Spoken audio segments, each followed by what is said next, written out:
वेद पुराण अष्टदश सर्वशास्त्र सब ग्रंथन को रस मुनि जन धन संतन को सर्वस मुनि जन धन संतन को सर्वस सार अंश सम्मत सबही आरती श्री रामायण जी की ओ गावत संतत शंभु भवानी अरुघट संभव मुनि विज्ञानी व्यास आदि कवि बरज बखानी व्यास आदि कवि बरज बखानी काज भुचुंड गरुड़ के आरती श्री रामायण जी की कलिमल हरण विषय रस फीकी सुभग श्रृंगार मोत्र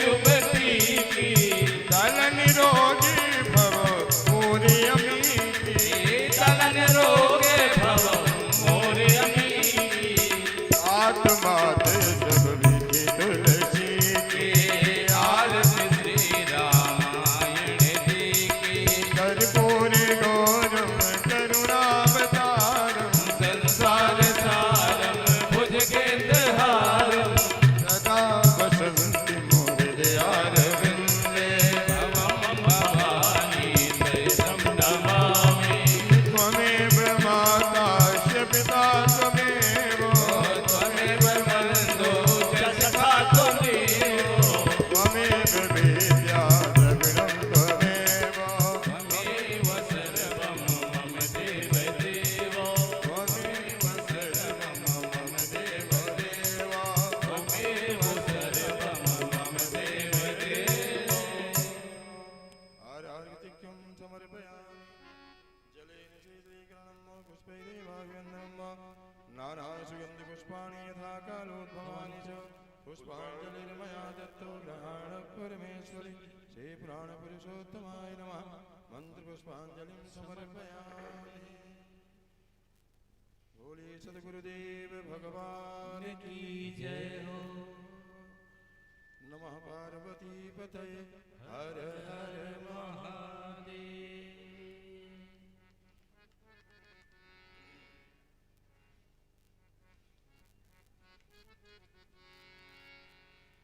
आइए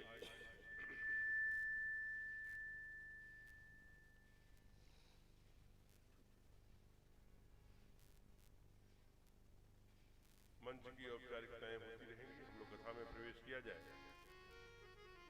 कल मैं ठीक 2:45 आ गया था, फिर मैं 3 बजे आके देखा। मैं अब समझ गया कि यहाँ लोग 4 बजे आते हैं, इसलिए अब मैं 3:30 आया करूंगा कल से, ऐसा आज से मैंने विचार किया। आइए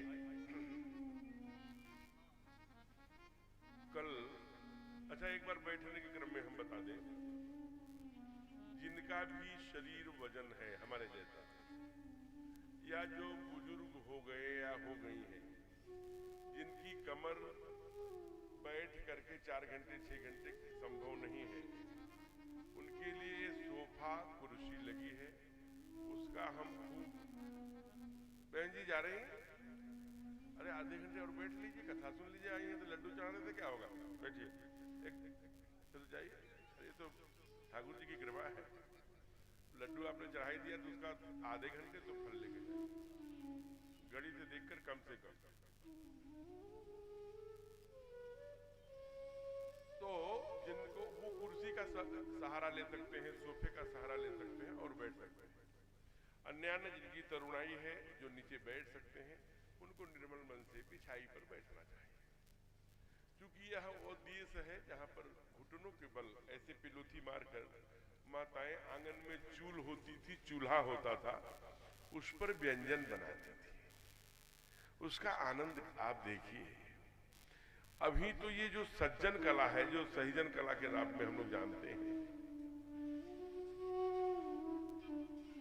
यहां पर कुछ चीजें दिखती हैं कि नहीं, अभी यहां पर थोड़ा ग्रामीण परिवेश है। आपको जानकर आश्चर्य होगा, अभी मैं 4-5 साल पहले इंडोनेशिया गया था। इंडोनेशिया जब मैं गया तो वहाँ बिंतांतेश्वर महादेव है, एक बिंतांत द्वीप है। इंडोनेशिया आप ऐसे समझिए कि यहाँ से जहाज के द्वारा सिंगापुर जाया जाता है, फिर वहाँ क्रूज माने समुद्र में चलने वाली जहाज, तो वो जहाज नहीं होती, वो घर होते हैं, उसमें हजारों घर बने होते हैं, कमरे बने होते हैं फ्लाइट में। उसी में एक कमरा मेरा भी था। तो जब मैं वहाँ गया तो वहीं समुद्र में ही उसी क्रूज में कथा हो रही थी। तो भारत के भी लोग गए थे, बहुत माताएं, बहुत पुरुष लोग। तो जब हम लोग बिंतांतेश्वर गए तो वहाँ एक परिवार में भोजन था, जिसे दोपहर का भोजन, लंच। तो वो जो बहन थी वो हम लोगों के साथ, दोनों परिवार जो कपल थे, दोनों पत्नी, वो हम लोगों के साथ ही कथा में थे, घूम रहे थे, भ्रमण कर रहे थे। फिर वो गई और 2 से 5 मिनट में दोपहर का भोजन बना के ले आई। हमने कहा बहन जी आपने बहुत जल्दी भोजन बना दिया। कहा चलिए महाराज जी लंच कर लीजिए। क्योंकि वो लोग यहाँ से 100 वर्ष पहले, 50 वर्ष पहले, 70 वर्ष पहले, 150, 200 वर्ष पहले भारत के ही थे, लेकिन जाकर के इंडोनेशियाई देशों में बस गए, वहीं व्यापार बिजनेस करने लगे, वहीं डेवलप कर गए। तो भोजन में क्या ले आई आपको पता है? जैसे अपने यहाँ पाव रोटी होती है ना, वैसे पाव रोटी में जैसे हरी सब्जी उसमें लगा के बीच में दबा दिया और फिर ले लीजिए भोजन करें। तो जैसे हम लोग हरा मिर्च, हरी धनिया, हरा बढ़िया टमाटर हम लोग सिलबट्टे पर पीसते हैं, कहते हैं टमाटर की चटनी है, ये धनिया की चटनी है, ये पुदीना की चटनी है, ये नाम लेते हैं। लेकिन वहाँ श्वास क्या है? किसी बोतल में टमाटर के रस को ठूस दिया और सड़ गया तो हो गया श्वास। अब वो श्वास और रोटी खाइए, रोटी के नाम पर पाव रोटी मिल रही है, पाव मिल रही है। तो अगर वह प्लेटफार्म वाला किचन बना करके आती है तो सामान्य बात है, गई 5 मिनट में भोजन बना के ले आई तो घुटने उनके दर्द करेंगे नहीं। हमारे यहाँ परंपरा थी कि आंगन में ओसार रहता था, ओसार में रसोई होती थी, उसमें चूल भी होती थी। चूल माने जिस पर 2 से 3 पात्र एक साथ रखे जा सकते, उसे चूल कहते हैं। चूल्हा कहते हैं जो जिस पर एक ही पात्र रखा जाएगा, लेकिन वो मिट्टी के होते थे। गोरसी होती थी। अब आप जरा एक एक चीज का ध्यान दीजिए, 2 मिनट फिर कथा में प्रवेश करेंगे। अब वो चूल्हे और चूल्हे पर जो रोटी बनती थी उससे कॉन्स्टिपेशन नहीं होता था, पेट में, लीवर में चिकनापन नहीं होता था, क्योंकि सीधे आग में बनती। अब किस पर बन रही है? एलपीजी, चिकनाई खाने से, चिकना खाने से। अब हमारे यहाँ जब माँ भोजन बनाएगी तो दाल भी बनाएगी, चावल भी बनाएगी, रोटी भी बनाएगी, कतरा भी बनाएगी, कलौजी भी बनाएगी, थोड़ी 1-2 सा भोजन बनाने में लगता है। और अब हमको मॉडर्न बनना है, मॉडर्न बनने के चक्कर ऐसे डगमगाते हुए क्यों? क्योंकि 4-4 घंटे जब प्लेटफार्म वाले किचन पर हम खड़े रहेंगे तो क्या होगा?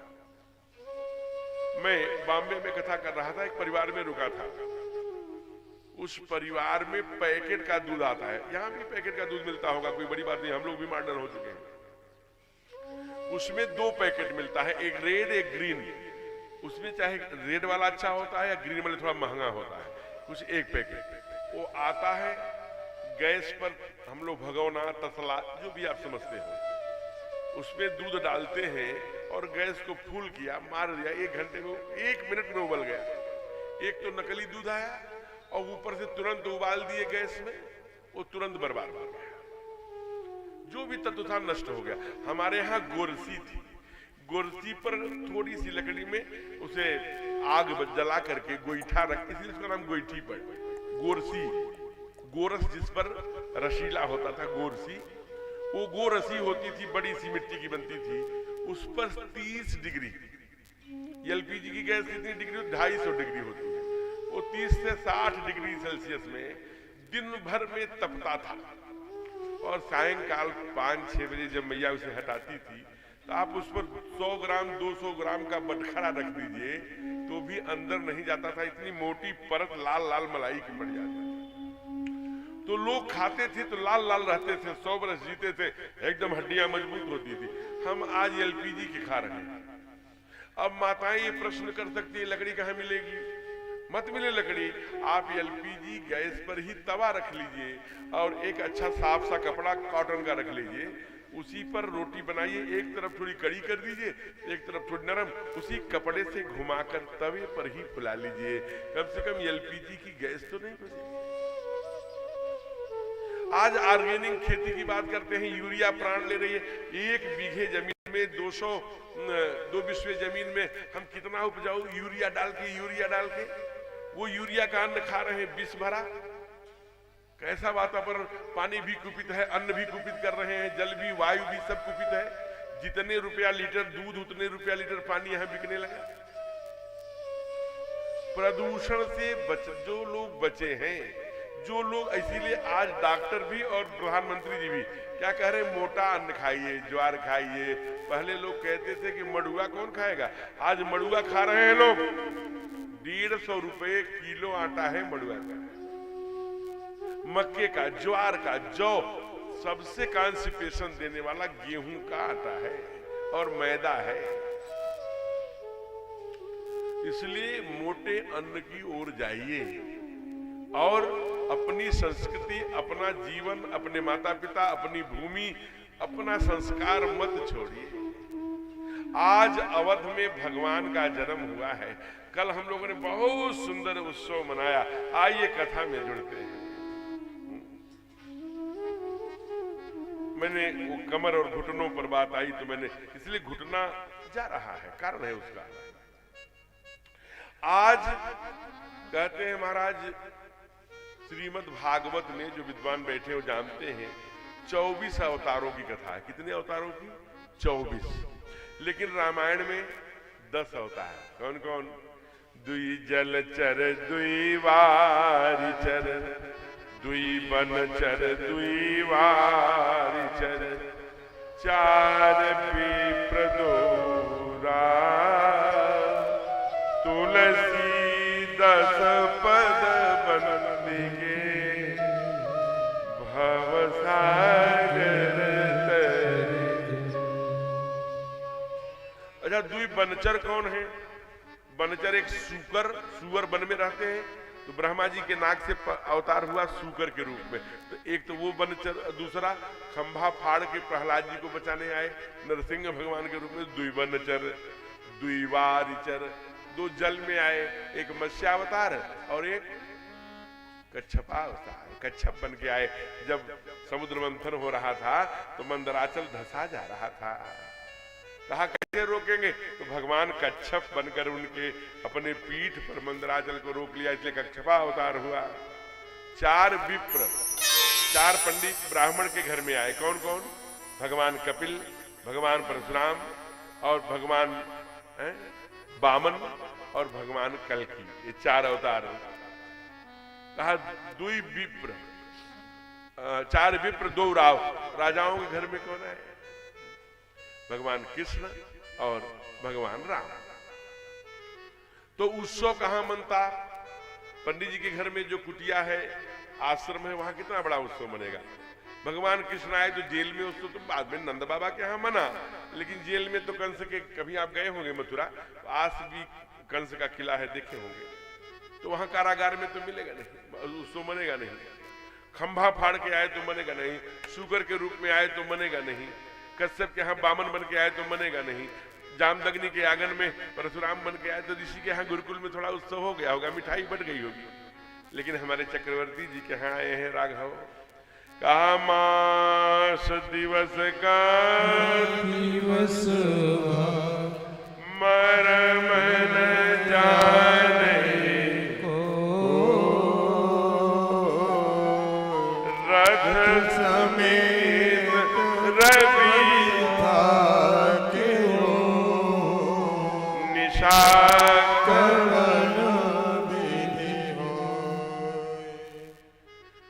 आप भगवान की फोटो जो कैलेंडर में देखते हैं, कहां से आई है? कौन खींचा है? ऐसे धनुष लिए हैं, गोरी गोरी मैया बाई तरफ हैं, दक्षिणे लक्ष्मणे यस्य बामे च जनकात्मजा पुरतो मारुतिर्यस्य, हनुमान जी गदा लिए तम बंदे रघुनंदनम। ये किसने खींचा फोटो भाई? ये फोटो जैसा हमारे यहाँ शास्त्रों में वर्णन हुआ, जैसे हुआ नीलाम्बुजश्याम मलको मलांगम, तो नीले नीले आभा मंडल के हैं, श्याम श्याम वर्ण वाले तो श्याम बना दिया, लंबी भुजाएं हैं लंबी बना दिया, राजीव नयन है राजीव नयन बना दिया, धरे धनुषायक तो धनुषायक बना दिया। लेकिन भगवान कितने सुंदर हैं इसकी कल्पना कर सकते हैं आप? सूर्य भगवान की नजर पड़ती है तो मास दिवस का दिवस भाव मरम न जाने, सूर्य अपना चलना भूल जाता है, हवा बहनी स्थिर हो जाती है, सारी ऋतुओं अयोध्या में आकर के भगवान का दर्शन कर रही है। जो भी जाता है रामलला के मुखमंडल को देख करके सब अपना भूल जाता है। और आप कल्पना करते हैं अवध की, अयोध्या गए होंगे आप, अयोध्या केवल अयोध्या नहीं है, ये जो लखनपुर आज लखनऊ हो गया है, यहां से लेकर ये जहां हम लोग कथा गा रहे हैं ये सब अवध, यहां से लोग जा रहे हैं दर्शन करने, सैकड़ों किलोमीटर, 2000 किलोमीटर से लोग। बागरी चक्रवर्ती सरकार को चौथे पन में बड़े सुंदर है, तो कितने सुंदर हैं।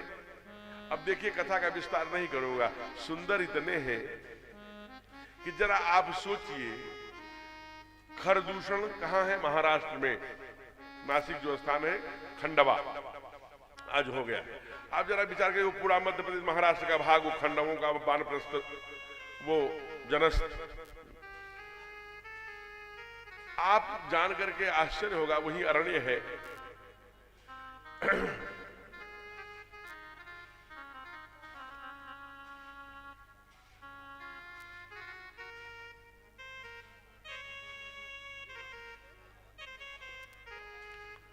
तो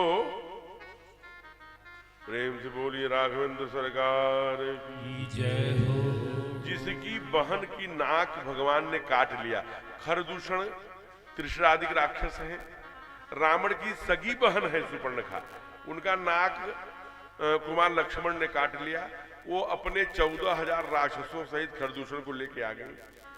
अब सामने 19 वर्ष के एक बालक है भगवान हमारे, धनुष बाण हाथ में लिए हैं। अब कितने मिनट रुकेंगे?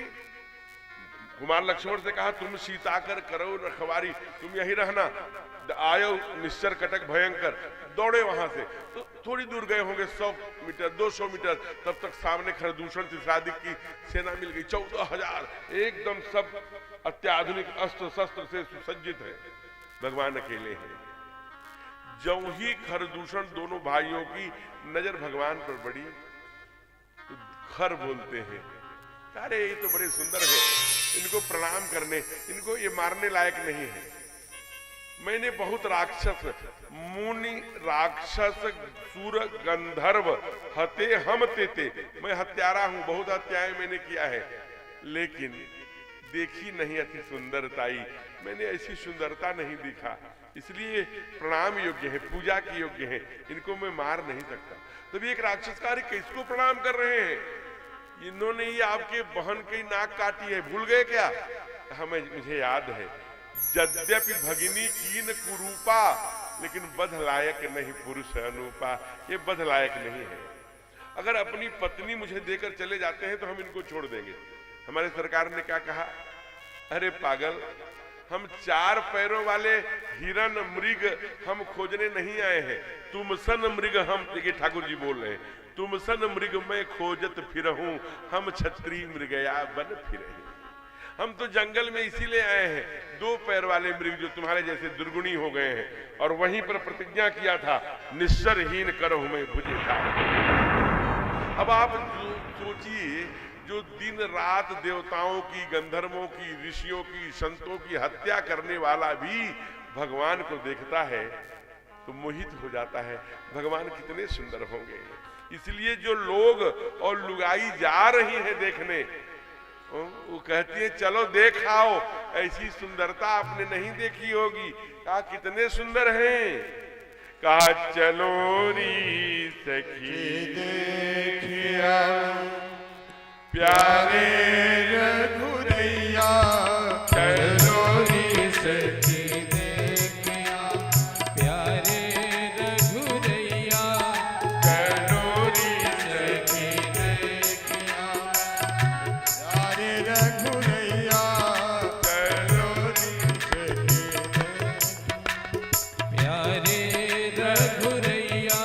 गाइए।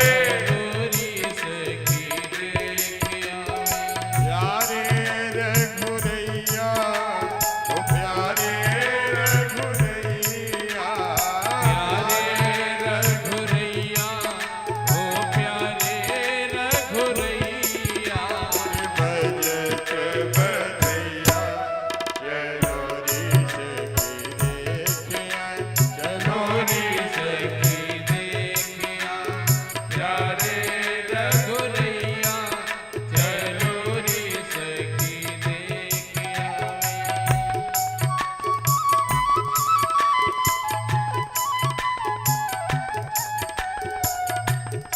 जय जय।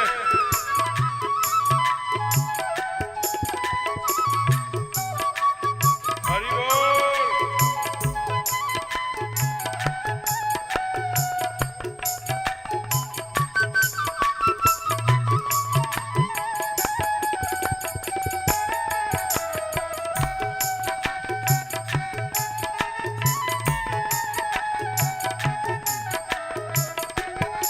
राम लक्ष्मण भरत शत्रुघ्न सुंदर चारों भैया राम लक्ष्मण भरत शत्रुघ्न सुंदर चारों भैया राम लक्ष्मण भरत शत्रुघ्न सुंदर चारों भैया राम लक्ष्मण भरत शत्रुघ्न सुंदर चारों भैया कौशल्या कैकेयी सुमित्रा कौशल्या कैकेयी सुमित्रा कौशल्या कैकेयी सुमित्रा कौशल्या कैकेयी सुमित्रा बुझ बुझ लेत भलैया चलोरी सखी देखिया चलोरी सखी देखिया प्यारे रघुरैया चलोरी सखी देखिया ओ जय हो ब्रजपुरी जी।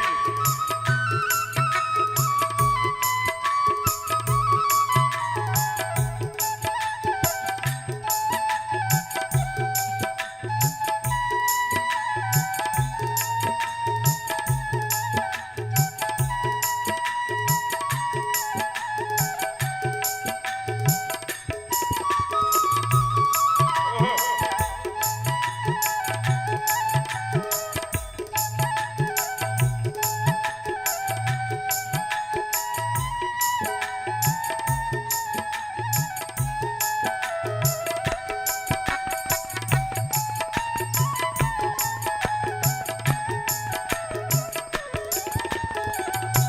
अति पुनीत मधुमास लगन व्यवहार योगी समुदैया अति पुनीत मधुमास लगन ग्रह बार योग समदैया अति पुनीत मधुमास लगन व्यवहार योगी समुदैया अति पुनीत मधुमास लगन ग्रह बार योग समदैया मध्य दिवस में प्रकट भय है मध्य दिवस में प्रकट भय है मध्य दिवस में प्रकट भय है मध्य दिवस में प्रकट भय है तब हिनके सुख दैया चलोरी सखी देखिया चलोरी सखी देखिया प्यारे रघुरैया चलोरी सखी देखिया प्यारे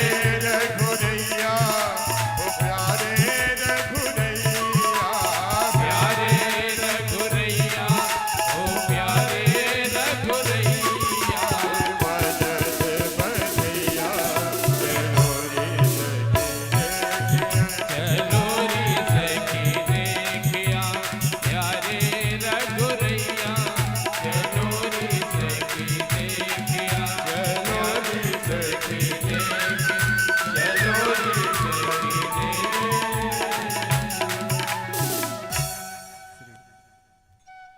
प्रेम से बोलिए रामलला सरकार की।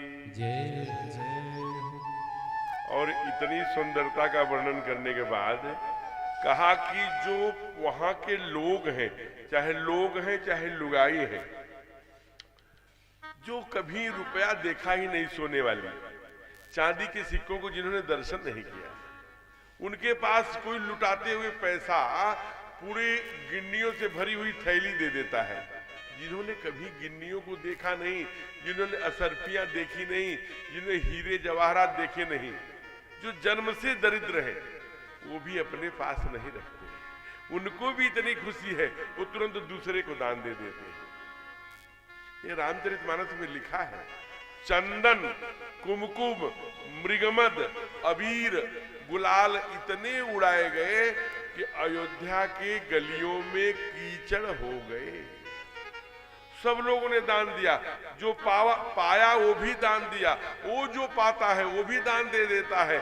सब अबीर गुलाल उड़ा रहे हैं, अयोध्या के गलियों में कीचड़ हो गया महाराज। सर्वसदा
चंदन कुमकुम कीचा मची सकल बीथिन बिट। ऐसा सुंदर उत्सव अवध में चल रहा है। उसी समय एक घटना घटती है। क्या घटना घटती है? जो कैलाश पर रहते हैं बूढ़े बाबा महादेव शिव गुरु, जिस रूप में आप जानते हैं, वहां से उनका सिंहासन डगमगाने लगा। ओहो, अयोध्या में हमारे सरकार राम लला बन के आए हैं, लल्ला बन के आए हैं। आपको जानकारी है कि जब हम कहते हैं तुम त्रिभुवन गुरु वेद बखाना, आन जीव पावर का जाना, तो ये त्रिभुवन के गुरु हैं। इसलिए सभी विद्याओं के दाता कौन हैं? भगवान शिव। कथा के दाता कौन हैं? भगवान शिव। अयुड रीली के दाता कौन है? भगवान शिव। नाट्य के दाता कौन है? भगवान शिव। शब्द अक्षर का ज्ञान किसने दिलाया? भगवान शिव। इसलिए तुम त्रिभुवन गुरु वेद बखाना है। अब लड्डू गोपाल की घर घर में जो पूजा होती है, उसको किसने शुरू कराया? भगवान शिव। राम कथा आप पूछ सकते हैं, महाराज जी राम कथा तो भगवान शिव ने सुना? कहा हाँ, बाबा ने लिखा, रच महेश निज मानस राखा, रच महेश निज मानस राखा, आयुष समय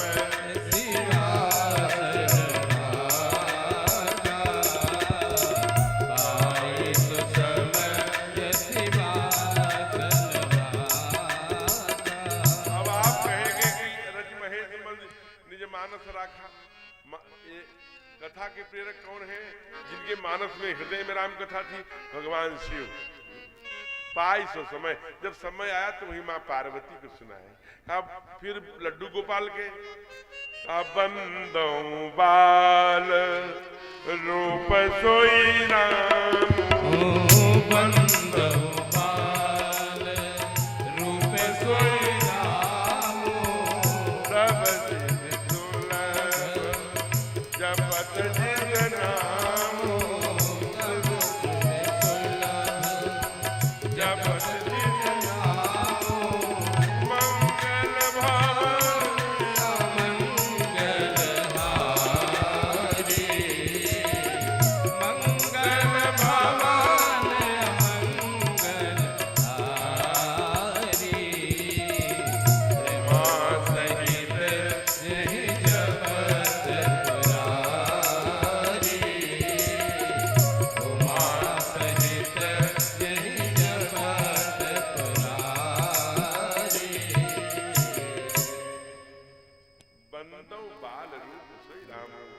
सब सीधी सुलभ लड्डू गोपाल रखना आसान काम अगर आपको लगता है तो आसान नहीं है। अभी इधर तो मैं पूरब में कम देखता हूं, आप पश्चिम में जाएंगे तो प्रत्येक माताएं हाथ में लड्डू गोपाल लेकर के कथा सुनने आती हैं। उनका सिंहासन घर घर में लड्डू गोपाल है।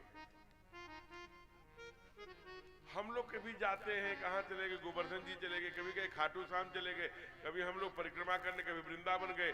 हम लोग एक लड्डू गोपाल खरीद के ले आते हैं, कहाँ रख देते हैं? अपने घर पर। आप घर पर रखिए। रामचरितमानस में जरा इनको देखिए सत्यम जी, आपके ठीक पीछे। तो आप जरा विचार करिए कि लड्डू गोपाल को रखना कहा कि कैसा चाहिए? कहा जी जिहवा मैया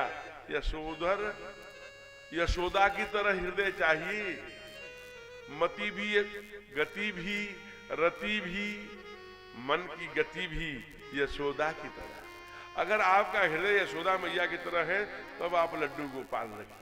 नहीं लड्डू गोपाल ले आए और वहां ऊपर लटका दिया पिंजड़े में या सिंहासन पर, और ओहो लड्डू गोपाल को भोग नहीं लगा तो आजकल मिस्त्री की कटिंग आती है कभी कभी प्रसाद पर, वहां लगा दिया। वह मिस्त्री का प्रसाद जब हमको कोई देता है तो हम इसलिए उसको चबाते हैं, खाते हैं, पाते हैं, क्योंकि वो भगवान का प्रसाद है। लेकिन हम लोगों के जैसे मनुष्यों के मसगुण में चुभती है। भगवान के जो लड्डू गोपाल दो तो दतिया ही निकली है, उनके मसगुड़े में चुभेगी नहीं चुभेगी। लड्डू गोपाल रखना होगा तो उस माँ का। आप एक गीत सुनते होंगे, ब्रज से जला, वो वही बरसाने की ही मैया थी और लड्डू गोपाल रखा था, भगत के बस में होकर आए भगवान। वो गीत है आजकल। उन्होंने बहू को कहा था कि बहू जरा लल्ला को तेल लगा देना। अब वो लल्ला को ही मानती थी, लल्ला को काजल लगाती थी, बिंदिया लगाती, श्रृंगार करती थी, सब करती, स्नान कराती, भोजन कराती, गर्म पानी करके। बड़ा भाव, जाड़े में गर्म पानी करना, ऊन जाड़ा आ गया तो ऊनी कपड़े, ठंडी है तो पतले कपड़े, ऐसे माँ भाव एकदम। वो मैया कर रही थी, बहू ने गिरा दिया। जो ही गिरे लड्डू को, ओहो मेरे लड्डू को चोट लग गई। लल्ला को एकदम व्याकुल होकर रोने लगी मैया। बेटे ने भगवान ये लड्डू गोपाल पाल करके रखी है। बूढ़ी माता जी के मन में ये भाव है, चलो कोई बात नहीं, अरे भाई ये कोई डॉक्टर बुला दो। आपको जानकर आश्चर्य होगा, वो डॉक्टर जब आए, जब उस पीतल की, कल की बात है, पीतल के उस लड्डू गोपाल में जब आला लगाया तो धड़कन थी, धक धक धक करके वो धड़कन उसमें थी। उसी समय आला फेंक करके उसी मैया के चेले बन के, गोपाल चक्रवर्ती नाम था, पीछे पीछे घूमने लगे।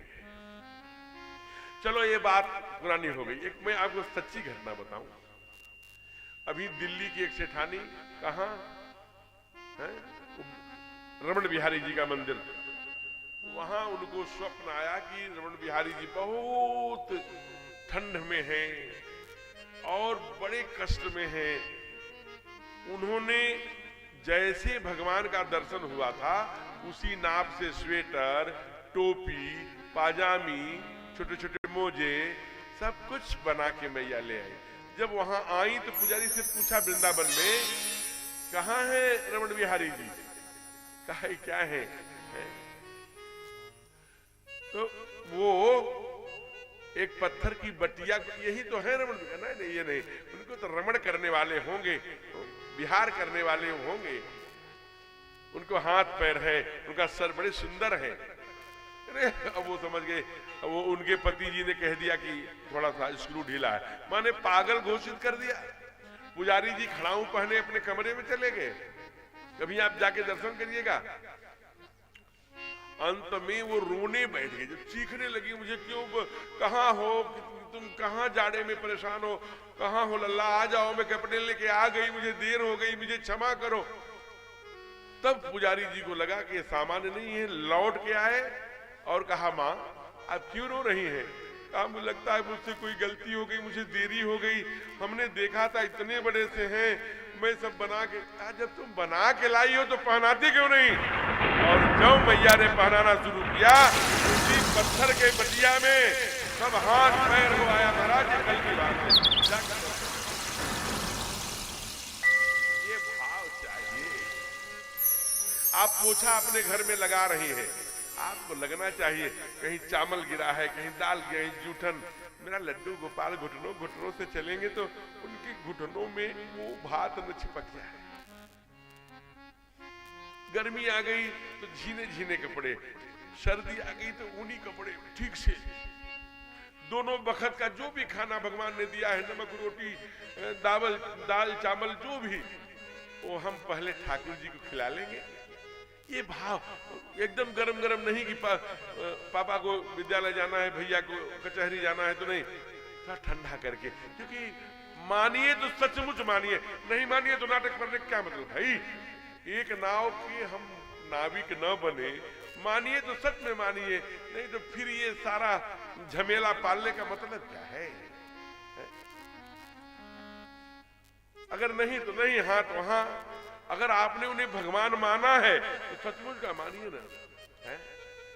सब चले गए, पापा चले गए, भैया चले गए, बड़े पिता सब चले गए, अंदर से दरवाजा बंद कर लिया। अपना जो भोजन बनाने वाला कपड़ा था वो बदल करके साफ सुथरा कपड़ा पहन लिए। अब लड्डू गोपाल को उठाए। मेरा लड्डू है क्या, मेरा गोपाल है क्या? आप अकेले में प्यार करके देखिए, बूढ़ी माताओं के स्तन से दूध निकल आया है। और मैं बताऊं आपको, लड्डू गोपाल इसलिए कहा कि जितना सब सिद्धि सुलभ, लड्डू गोपाल की जो सेवा करता है, मैं व्यासपीठ से कह रहा हूं, ये रामायण की चौपाई है, बंदऊ बाल रूप सोई रामू सब सिद्धि सुलभ। रमन बिहारी जी का एक जो कल पिछली बार कहा, आइए रमन बिहारी जी का नाम आया है, बोलिए रमन बिहारी सरकार की। बड़े भाव से गाइए, बहुत सुंदर, खोल लीजिए।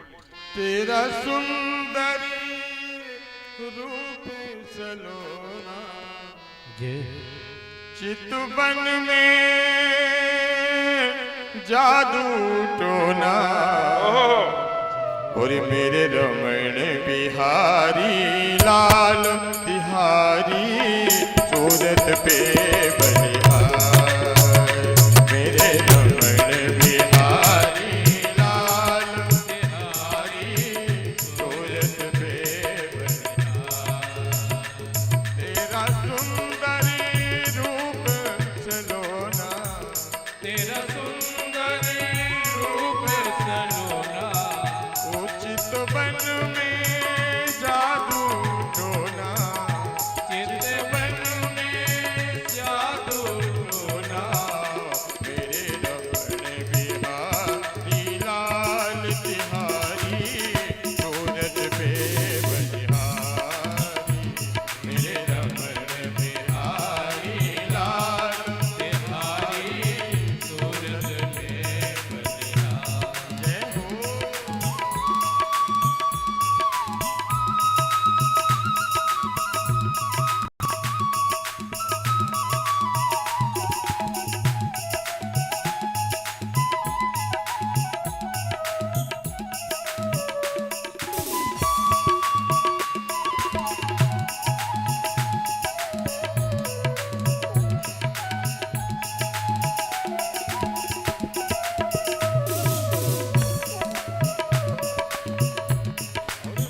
अधरों पे मुस्कान भरी, नैनों में मस्ती छाई।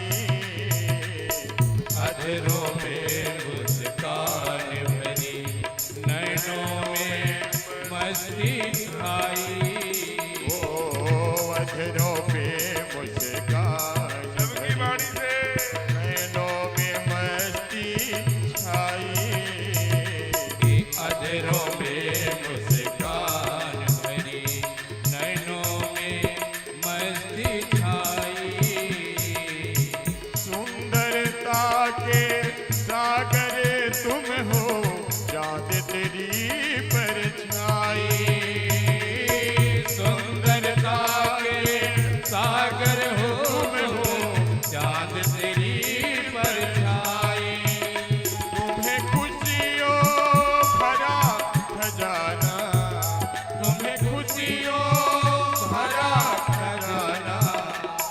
बस हो जाए दीवाना, बस हो जाए दीवाना, तुम्हें देखे जो एक बार बिहारी, सूरत पे बलिहारी।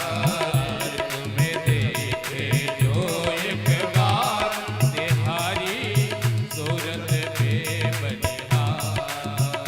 मेरे रमण बिहारी लाल बिहारी, सूरत पे बलिहारी।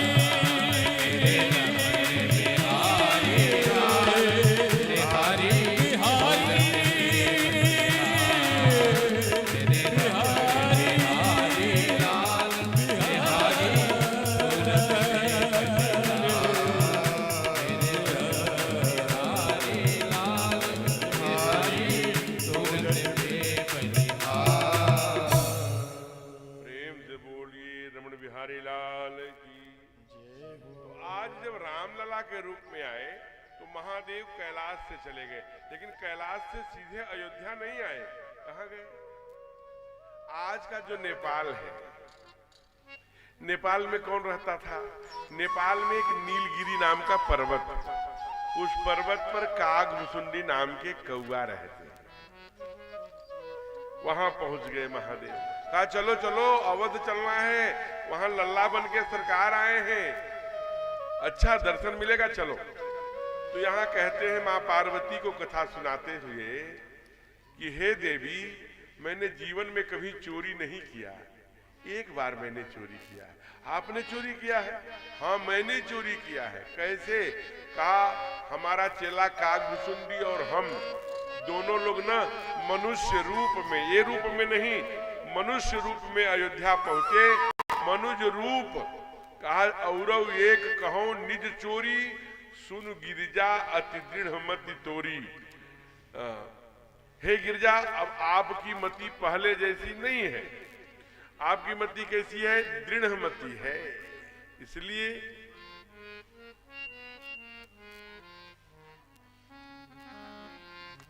अब बहन जी का प्रवास हो जाए तो मैं बताऊं, ये सूचना करूं।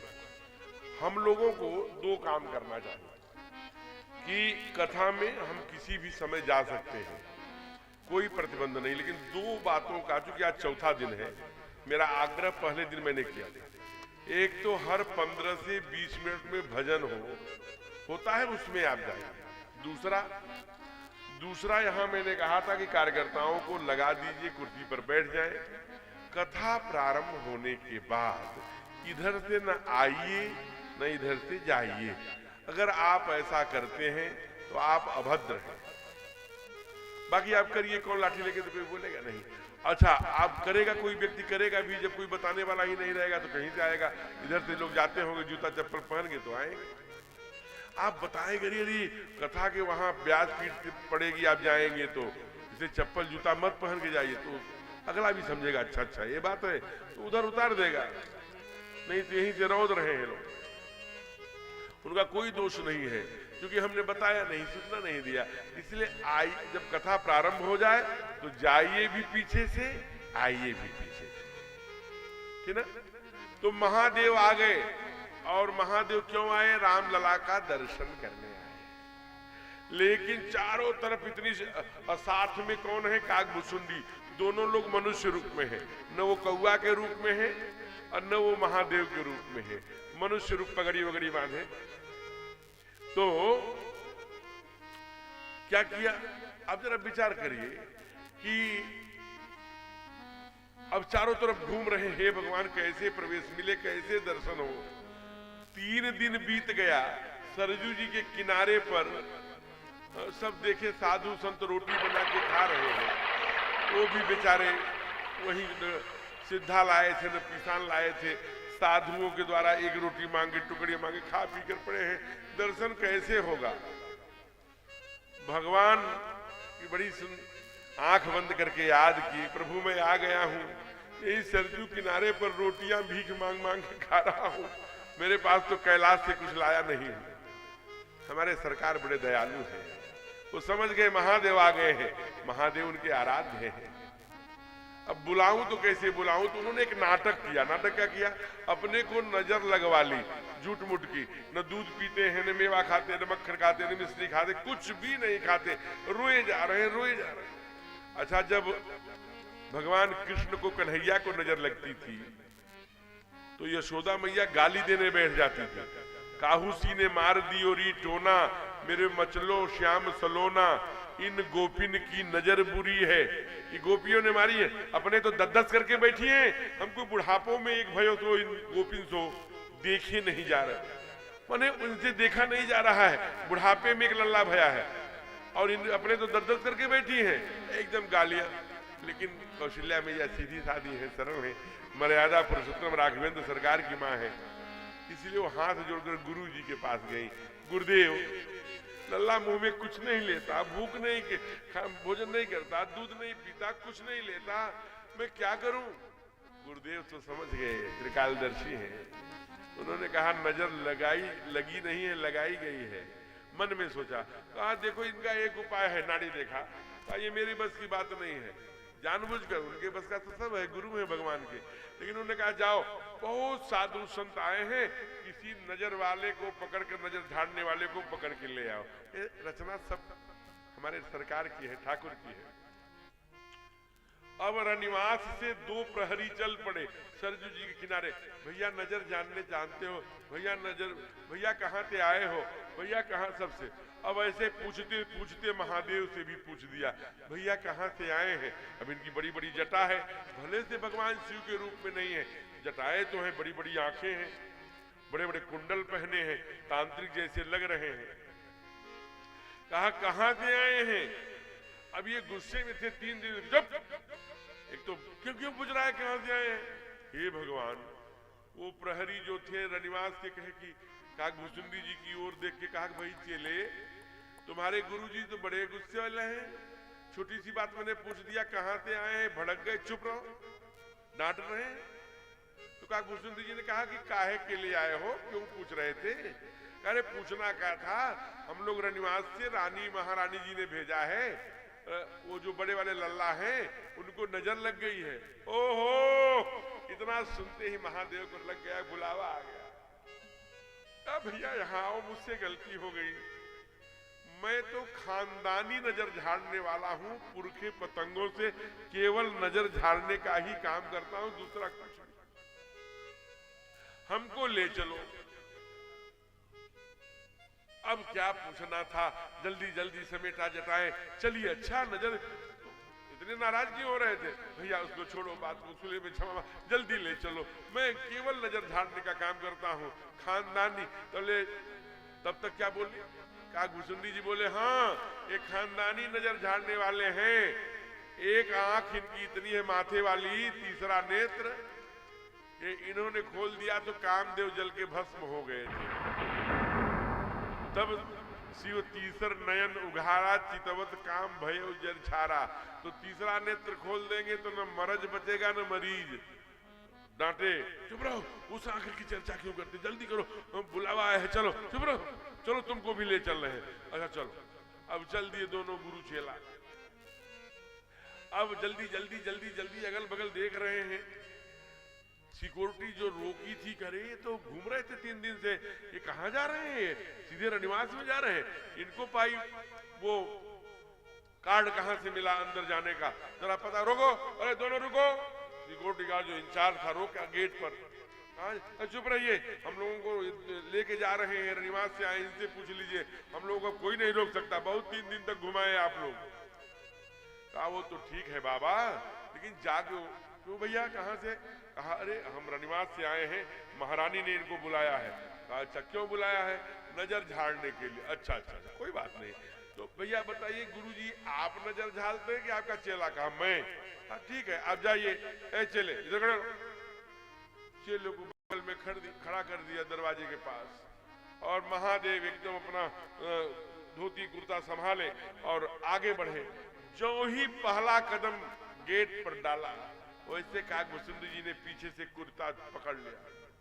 3 दिन से घुमा रहे हो, दर्शन करने की बारी आई तो अकेले जा रहे।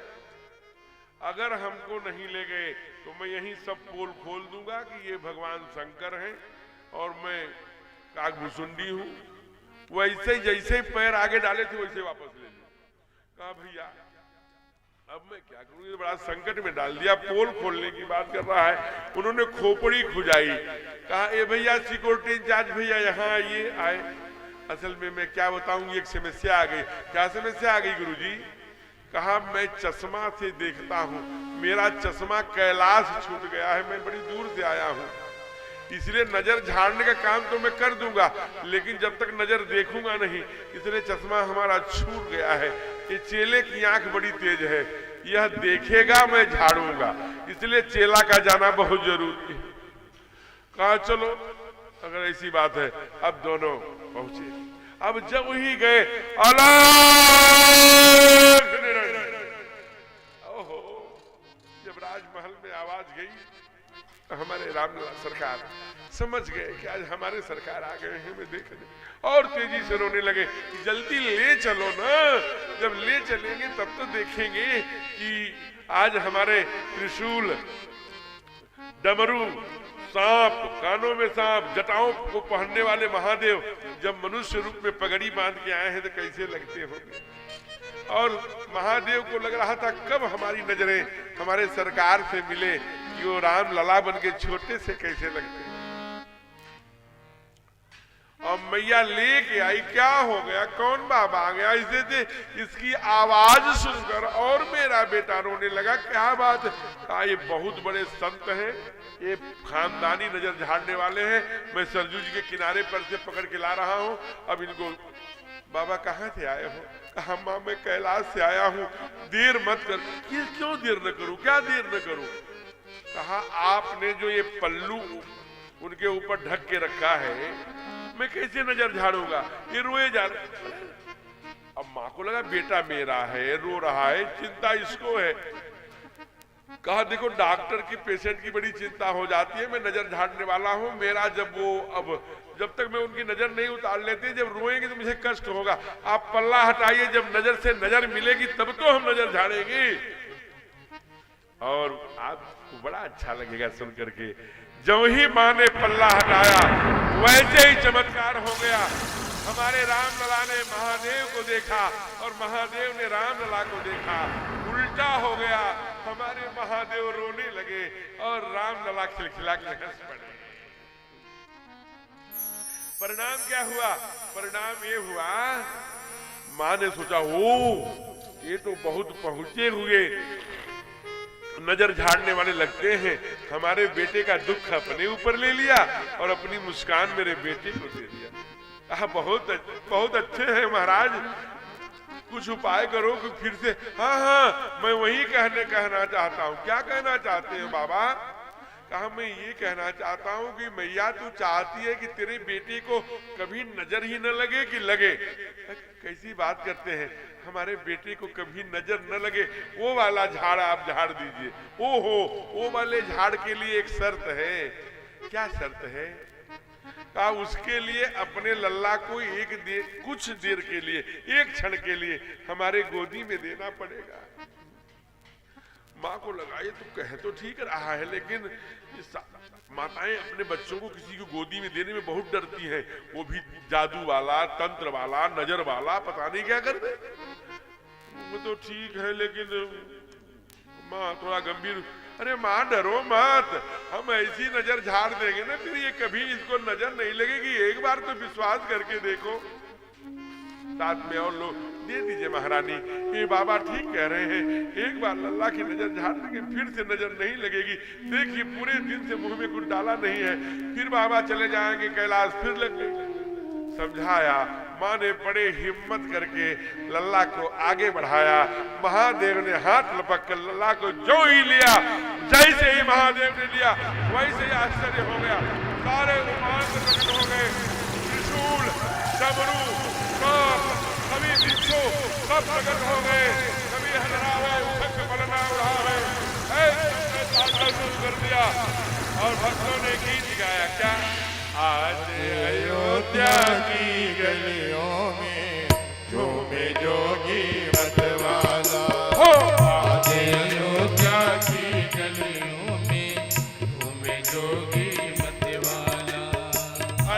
निरंजन खड़ा पुकारे, अलख निरंजन खड़ा पुकारे, अलख निरंजन खड़ा पुकारे, अलख निरंजन खड़ा पुकारे। देखूंगा दशरथ लाला आज अयोध्या की गलियों में झूमे जोगी मतवाला। आज अयोध्या की गलियों में झूमे जोगी मतवाला। एक बात ध्यान में रखिए, अयोध्या का महल है, महादेव नाच रहे हैं। आज अयोध्या की गलियों में झूमे जोगी मतवाला, अलख निरंजन खड़ा है, यहाँ रे देखूंगा दशरथ लाला। अरे भाई, कोई जो कुर्सियों पर बैठे हुए जोगी है, उसमें से कोई झूमेगा क्या? आप में से कोई झूमे और अच्छी बात है, बड़े भाव से।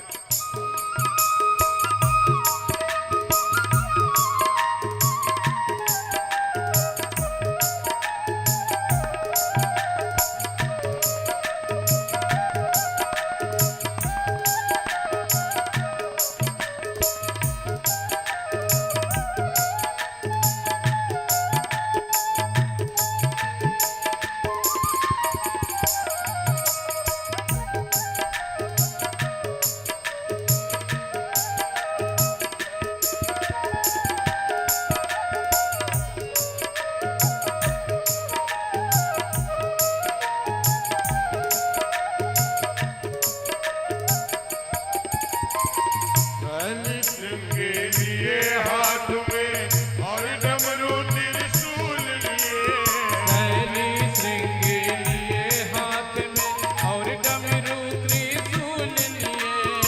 शैली श्रृंगे लिए हाथ में और डमरू त्रिशूल लिए, शैली श्रृंगे लिए हाथ में और डमरू त्रिशूल लिए। चमक क्षमा चम नाचे जोगी दर्शन की मन चाह लिए, चमक क्षमा छम नाचे जोगी दर्शन की मन चाह लिए। पग में घुंघरू छम छम बाजे, घुंघरू छम छम बाजे, पग में घुंघरू छम छम बाजे, पग में घुंघरू छम छम बाजे। कर में जपते हैं माला आज अयोध्या की गलियों में झूमे जोगी मतवाला। आज अयोध्या की गलियों में झूमे जोगी मतवाला। अलख निरंजन खड़ा पुकारे, अलख निरंजन खड़ा पुकारे, अलख निरंजन खड़ा पुकारे, अलख निरंजन खड़ा पुकारे। देखूंगा दशरथ लाला आज अयोध्या की गलियों में झूमे जोगी मतवाला। आज अयोध्या की गलियों में झूमे जोगी मतवाला।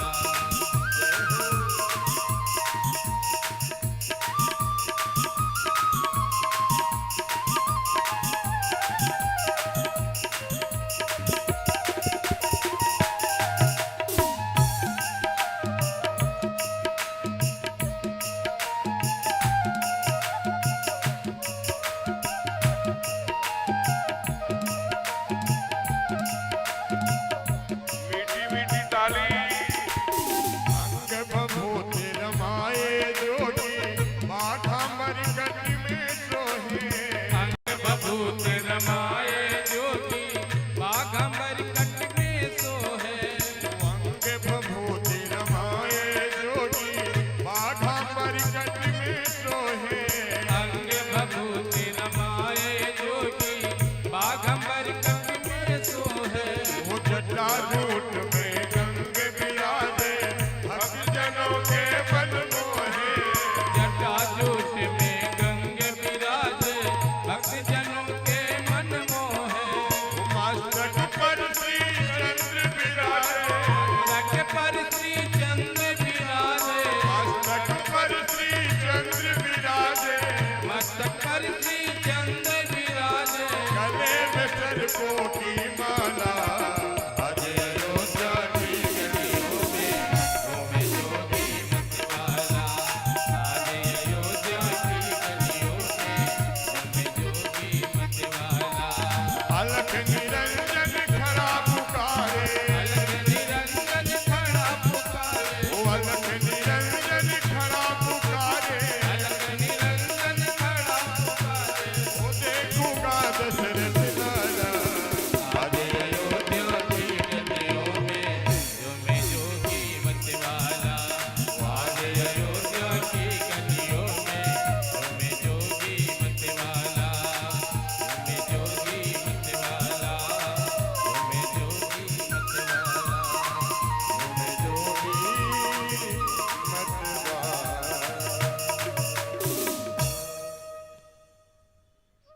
प्रेम से बोलिए रामलला सरकार की जय।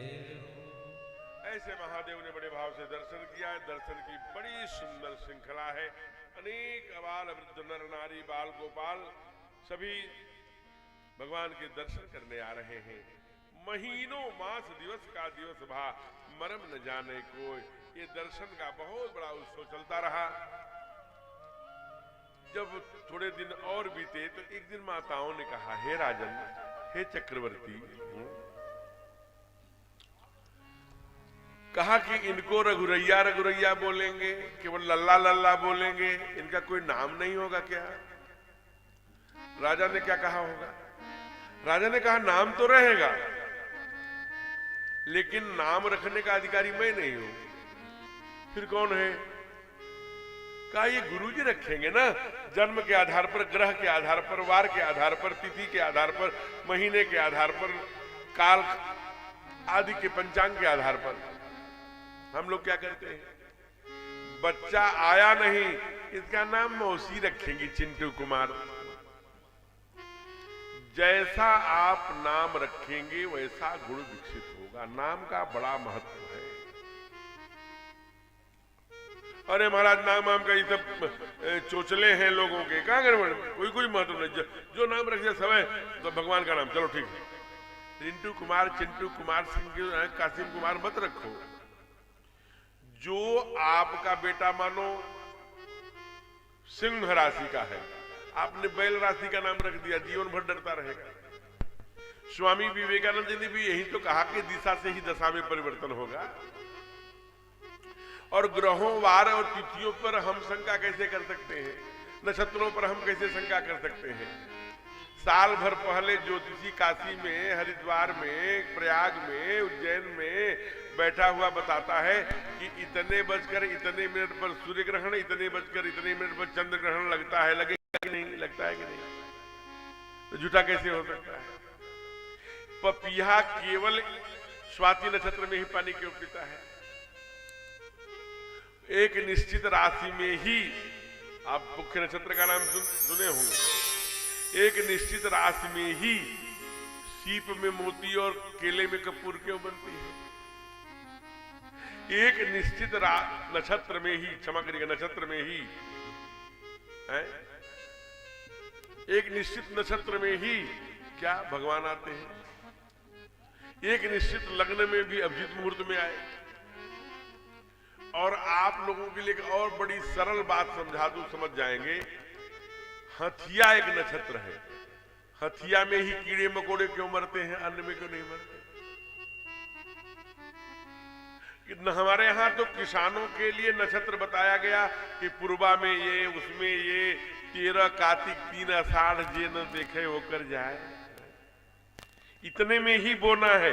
इसमें बुआई हो गई तो चना होगा, जौ होगा, गेहूं, नहीं तो नहीं होगा। इस नक्षत्र में पीछे हो गए, पछड़ गया। ये नक्षत्रों का बड़ा हमारे यहाँ मूल है। वो गुरुदेव के पास गए, गुरुदेव अब आप ही नाम रखिए ना। गुरुदेव ने कहा इनके नाम अनेक अनूपा, इनके तो अनेक नाम हैं, ये तो स्वयं ब्रह्म है। लेकिन मैं शास्त्र के आधार पर, अपने मति के आधार पर, अपने ज्ञान के आधार पर, नक्षत्रों, ग्रहों, वार, तिथियों के आधार पर इनका नामकरण रखता हूं। ध्यान से सुनो। चारों भाइयों का नामकरण किया। आपको मैं बताऊं एक बात, बड़ा रहस्य की। ये बाल कांड के दोहा क्रमांक 196 से 197 में ये चौपाई है, आप नोट कर सकते हैं। ये 4 चौपाई और 1 दोहा, 5 ये नामकरण के हैं। जो इसे नियमित पढ़ता है उसके यहाँ आनंद, सुख, अन्न का भंडारण, धन धान्य, शत्रुओं से निर्भयता और सामाजिक प्रतिष्ठा ये मिलती है। कहाँ लिखा है? का जो आनंद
भैया आनंद देते हैं, सुख देते हैं। मझले भैया विश्व भरण पोषण कर जोई, ये भंडारण देते हैं अन्न का, धन का, वैभव का। रिपु दमन शत्रुओं से अभय। और कुमार लक्ष्मण लक्षण धाम राम प्रिय सकल जगत आधार, गुरु वशिष्ठ तेहि राखा, लक्ष्मण नाम उदार। लक्षण धाम राम प्रिय सकल जगत आधार, गुरु वशिष्ठ तेहि राखा, लक्ष्मण नाम उदार। समाज में उदारता, प्रतिष्ठा, सम्मान, जबकि चारों भाइयों का ठीक विपरीत आचरण है। भगवान सुख देते हैं तो कभी सुख नहीं भोगे, 14 वर्ष तक जंगलों में भटकते रहे। कुमार भरत अन्न धन वैभव देते हैं तो कभी रात में माता गुरुजी के समझाने पर गाय के गोबर से जो अन्न निकलता, अन्न जल त्याग दिए थे। जब माँ ने बार बार आकर किया, भरत राम जब आएगा तू नहीं रहोगे ना तो मुझसे पूछेगा मेरे भरत को तूने संभाला क्यों नहीं, इसलिए जिंदा रहने के लिए खाना पड़ेगा बेटे। तो गाय के गोबर से गेहूं निकाल के धुल के उसी की टिकिया बना के भरत खाते थे। अन्न का त्याग कर दिया। दाता किसके बने? अन्न और धन के। रिपु दमन कहीं शत्रु को मारते हुए दिखते नहीं, रक्षा किससे करते हैं? शत्रुओं की। कुमार लक्ष्मण कहीं उदार दिखते नहीं, चाहे वो भगवान परशुराम हो चाहे जनक हो, लेकिन सम्मान, प्रतिष्ठा, यश, कीर्ति, उदारता प्रदान करते हैं। बस एक बार परमात्मा से हृदय से जुड़ना पड़ेगा। आप इसे पाठ करते जाइए और ये मत समझ लेना, जैसे कल बात आई थी कि कहां मनु और शत्रुपा राज्य छोड़ करके चले आए थे, कहां नैमिषारण्य में तप किया, तभी तो भगवान आए गर्भ में। अच्छा, ये बात मैं थोड़ा स्पष्ट ही कर दूं। आजकल एक बात बड़ी तेजी से फैली है कि घर चौथेपन में, भाई मनु भी चौथेपन में घर परिवार छोड़ करके जंगल में चले आए, तब किए, तो अगले जन्म में कौशल्या और दशरथ भय तो उनके पेट थे। आजकल बड़े बड़े तीर्थों में, मैं वृंदावन में भी कह रहा हूं, बड़े बड़े भवन बन गए हैं, वहां लोग जाइए, 10 लाख 5 लाख जो भी आपकी सामर्थ्य है वहां जमा कर दीजिए, दोनों बखत की रोटी मिलेगी, सब कुछ मिलेगा, सोने को मिलेगा। अंत में आपका जब शरीर शांत हो जाएगा तो जो पैसा आपने जमा किया है उसी से अंतिम संस्कार होगा। लोग जाते हैं, वही लेके माला सटक रहे हैं। अरे वहां छोड़िए वृंदावन, यही आपके 2 घंटे का रास्ता है, यहां से 2 घंटे में आप काशी पहुंच जाए, 1.5 घंटे में काशी पहुंच जाएंगे। आप जरा सोचिए, काशी में मुमुक्ष भवन है। मुमुक्ष भवन माने जब लोगों को लगता है कि अब मैं मर जाऊंगा, तो ऐसा कहा गया है जो काशी में मरता है या जलता है वो मोक्ष मिलता है, तो उसी में आ जाते हैं, किराए पर लेकर वहीं रहते हैं, मरने आ गए। मैं वहां गया मरने वालों से मिलने, तो क्या राम राम राम राम, कब आए थे? 5 साल पहले आए थे मरने, महाराज जी अब मर ही नहीं रहा हूं। तो परमात्मा की नियति के आगे आपकी हमारी नहीं चलेगी। कौन सी चीज कब करनी है?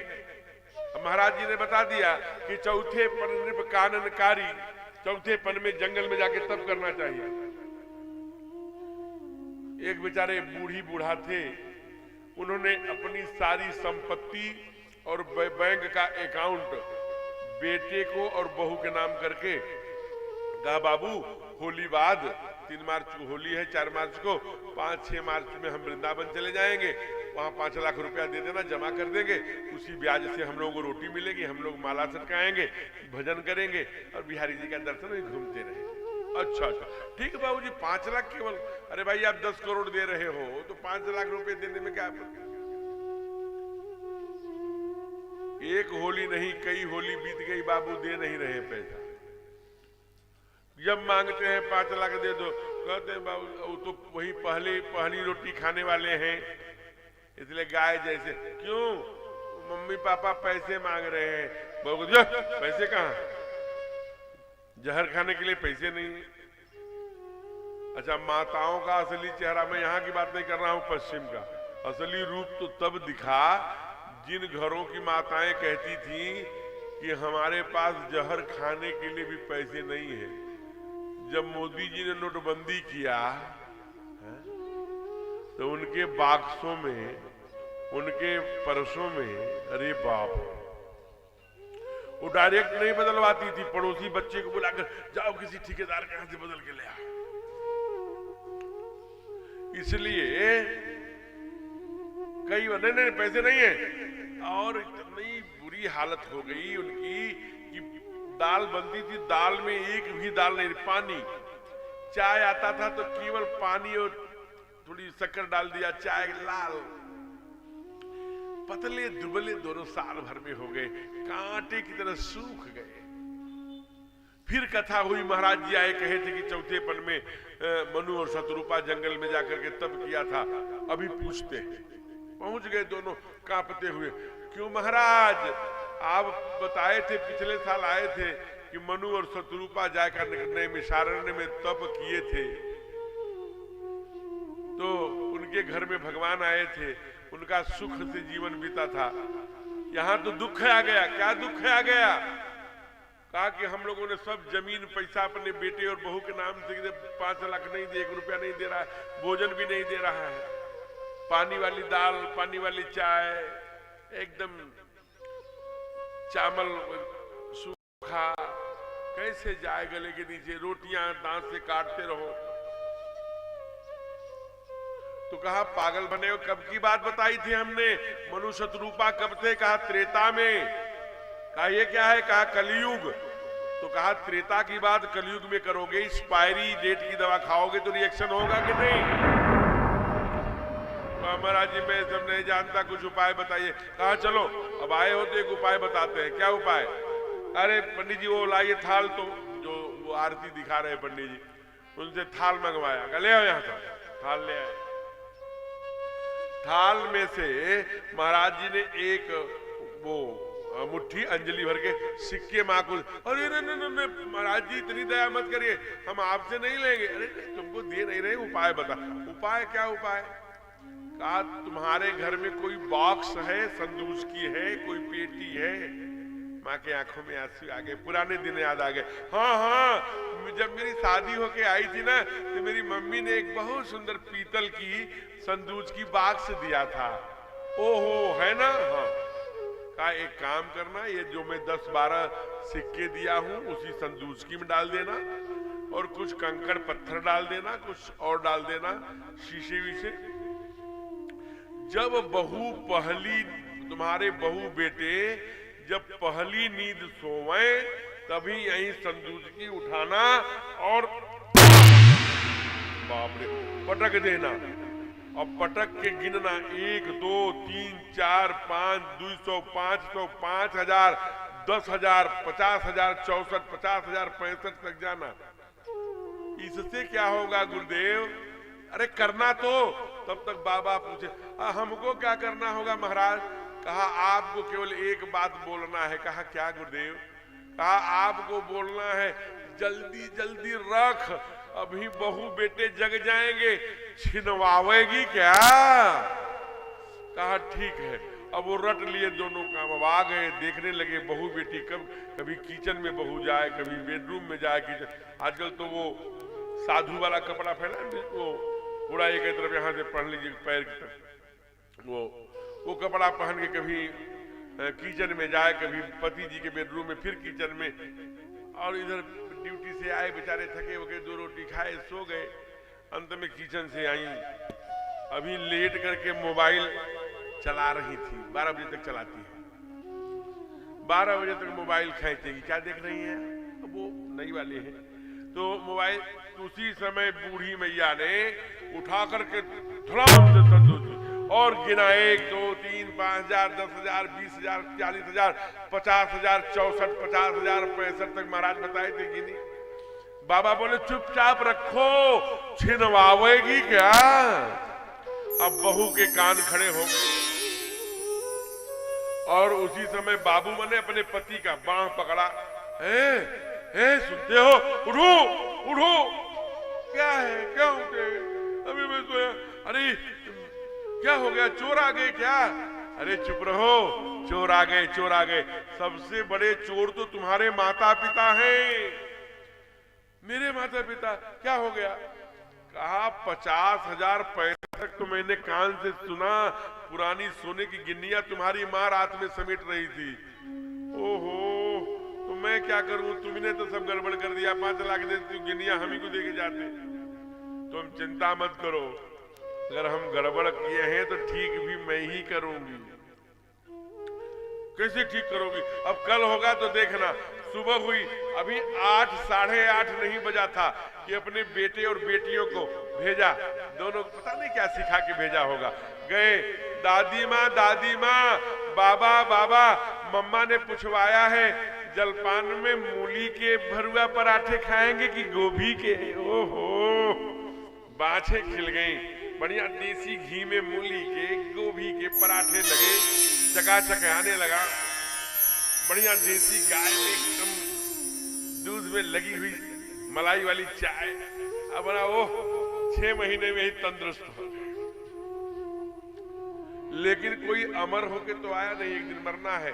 10 साल, 20 साल, 25 साल, 50 साल बाद कभी जब वो मरे, बड़ी सेवा की बहू ने। जब मरे तो कहा जल्दी करो, बाकस खोलो। वो कहा जल्दी क्यों है? पति ने कहा क्यों जल्दी है? कहा तुम नहीं जानोगे, अभी बहनें आ जाएंगी, बुआ आ जाएंगी, वो भी हिस्सा बटाएंगी, जल्दी। और जब खोला गया तो उसमें 10-12 सिक्के और उसमें केवल कांच और पत्थर भरा हुआ था। तो जो भी अपने माता पिता की सेवा स्वार्थवश करता है, उसे अंत में पत्थर से, शीशे से ही अपना सर फोड़ना पड़ता है। इसलिए वृंदावन में आप जाइए, हम मना नहीं कर रहे, मोक्ष भवन में जाइए, वहां जाइए। लेकिन हमारे यहां कहते हैं कि जब तक मन की गति ठीक हो तब तक ही जाइए। बात समझ में आई? आप मंदिर में लाइन लगाए हैं, आपको कुछ गड़बड़ दिखा, देखने लगे, गया सब, क्यों आए थे? इतना तीर्थ करके आए, किराया भाड़ा लगा के आए, मंदिर में लाइन लगाए, केवल आंखों में पाप आ गया, सब नाश हो गया। मैं नहीं कह रहा हूं, शास्त्र कहता है। क्या कहता है? श्रुति कहती है। क्या कहती है? लोकोक्ति कहती है। क्या कहती है? अन्न क्षेत्रे कृतं पापं पुण्य क्षेत्रे विनश्यति। पुण्य क्षेत्रे कृतं पापं वज्रलेपो भविष्यति। अन्न क्षेत्र में, जरा इनको दिखाइए, सब ठीक है, कुशल मंगल है? आवश्यकता से ज्यादा गंभीर बन के बैठ कथिम इस्माइल। तो मैं आपको बता रहा था कि जरा विचार करिए, कहा कि अन्न क्षेत्र में किया हुआ पाप पुण्य क्षेत्र में नष्ट हो जाता है बहन जी, लेकिन पुण्य क्षेत्र में किया पाप वज्र लेबो भविष्यति, वो जीवन में कभी नाश नहीं होता। इसलिए आप जब मंदिर में रहिए, तीर्थ में रहिए, तो बड़ा सावधान रहिए। वहां की मन की गति से सब चीजें होती हैं। इसलिए हो सके तो अपने ही घर को वृंदावन बनाइए। और वृंदावन बनाने के लिए क्या करना पड़ेगा?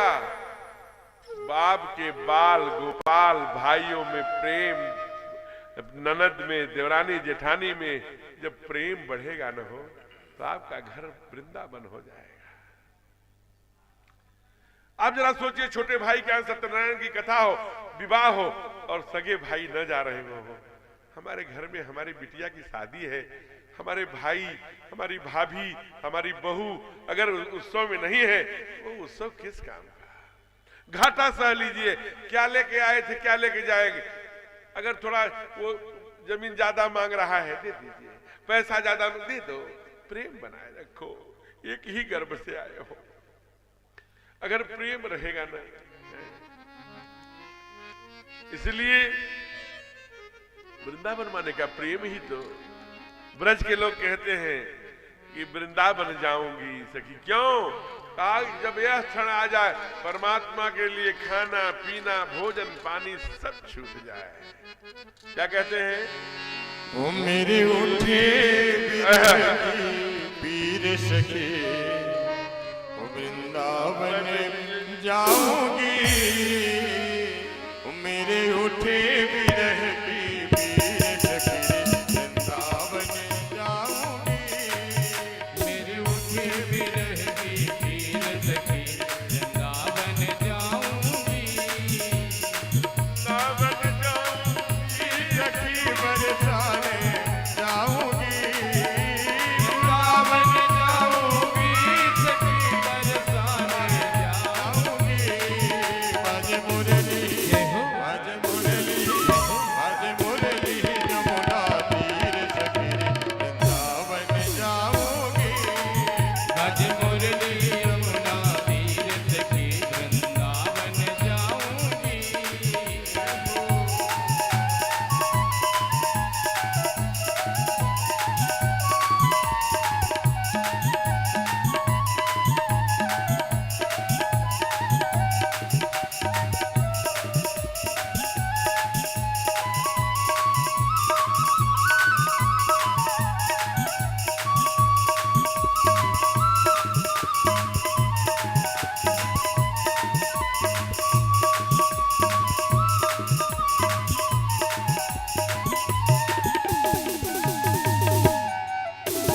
हरि बोल।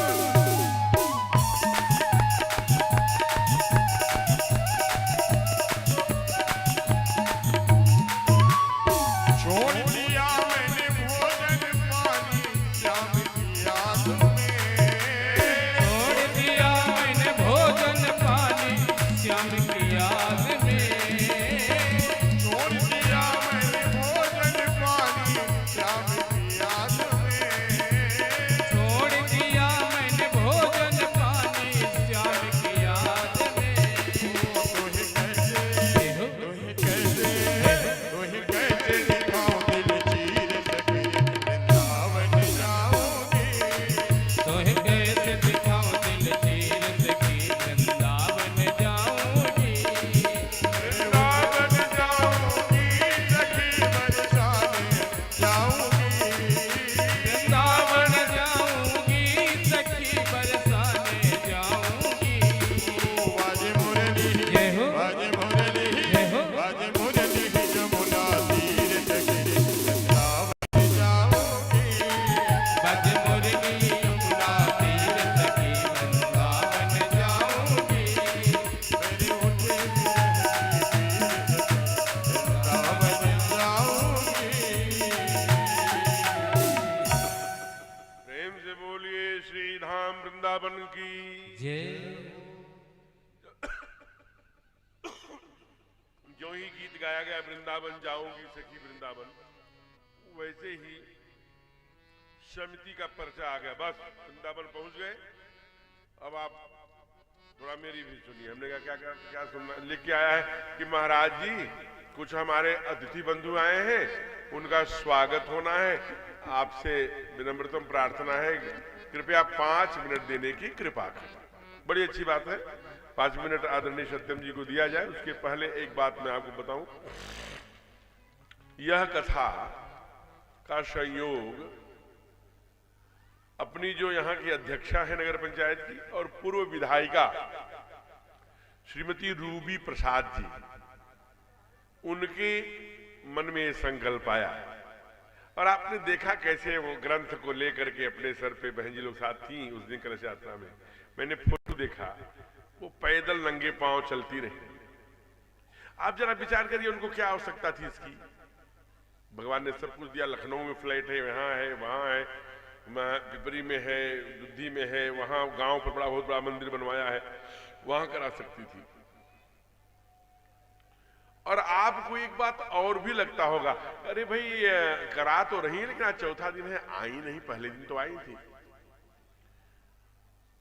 कुछ परिस्थितियां ऐसी कई बार बन जाती हैं कि व्यक्ति, उनके मन में ये आशंका थी कि ऐसी बाधा बीच में आएगी पहले ही। और हमने उनको कहा भी कि आराम से गर्मी और मई जून में कराना, अभी वो जल्दी नहीं है, लेकिन उनकी इच्छा थी नहीं महाराज जी, अच्छे काम को तुरंत कर देना चाहिए, बुरे काम को कल पे टालना चाहिए। उनकी अपनी सगी बेटी थोड़ी सी रुग्ण हो गई है, थोड़ी बीमार हो गई है, कुछ और व्यक्तिगत उलझे हुए प्रश्न हैं जिसकी चर्चा मैं यहां से नहीं कर सकता। उनके कारण से अतिशीघ्र उन्हें लखनऊ जाना पड़ा और वो लखनऊ में पीजीआई में उसकी चिंता करने के लिए पहुंची है। मेरी रोज बात हो जाती है और एक एक चीज पर यहां दृष्टि है, कभी इनके माध्यम से, कभी राकेश जी के माध्यम से, उनके माध्यम से, इनके माध्यम से, सबसे फोन पर। यहां जो यजमान भैया बैठे हैं, इनसे भी आज उनसे बात हुई है ना, इनसे भी बात हमसे बताई कि हमने उनसे बात किया है, आज वो यजमान में जाएंगे, आज वो जाएंगे, वहीं से इतनी चिंता होते हुए भी कुछ बात है ना। एक सामान्य परिवार की बिटिया निकल करके यहां तक यात्रा करती है, कुछ तो बात होगी। इसलिए आप सभी से हमारी विनम्रतम प्रार्थना है, चारी मैया से भी, आप लोग वो सारी बाधाओं को पार करती हुई कल परसों तक आपके बीच में खड़ी हो जाए, ऐसा आप लोग सभी लोग प्रार्थना करिए।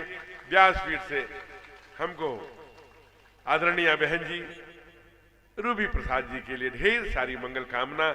हम लोग मां दरबार से, देखिए कितना सुंदर इसको बनवा दिया। राजा तो अनेक बनते हैं, जब कोई धर्मात्मा राजा आता है तो उसकी करनी दिखती है।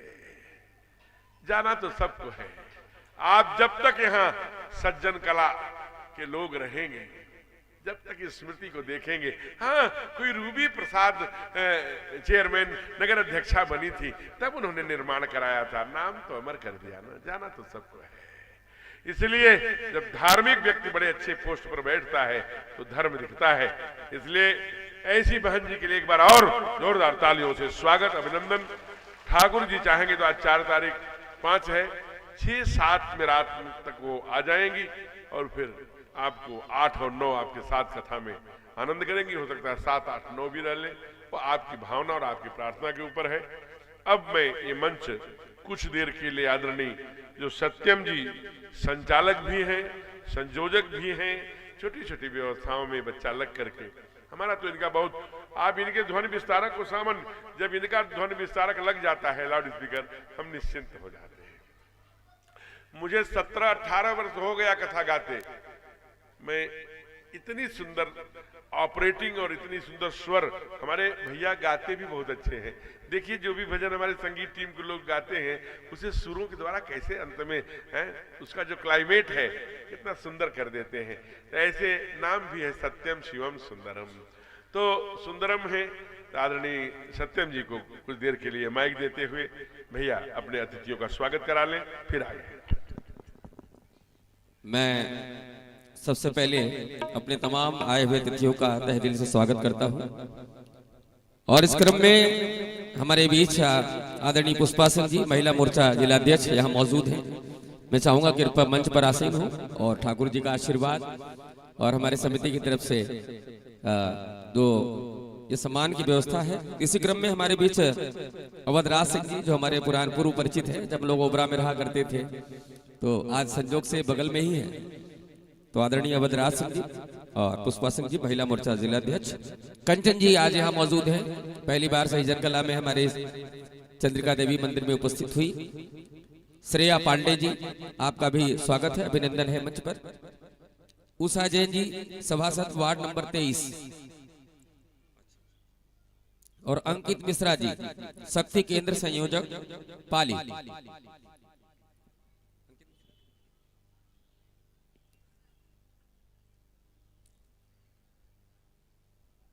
आदरणीय रूबी प्रसाद जी के माध्यम से ये कथा जो आप श्रवण कर पा रहे हैं, हम सब उसमें सहभागी बनकर के इसे सफल बनाने की हम लोगों की कोशिश है।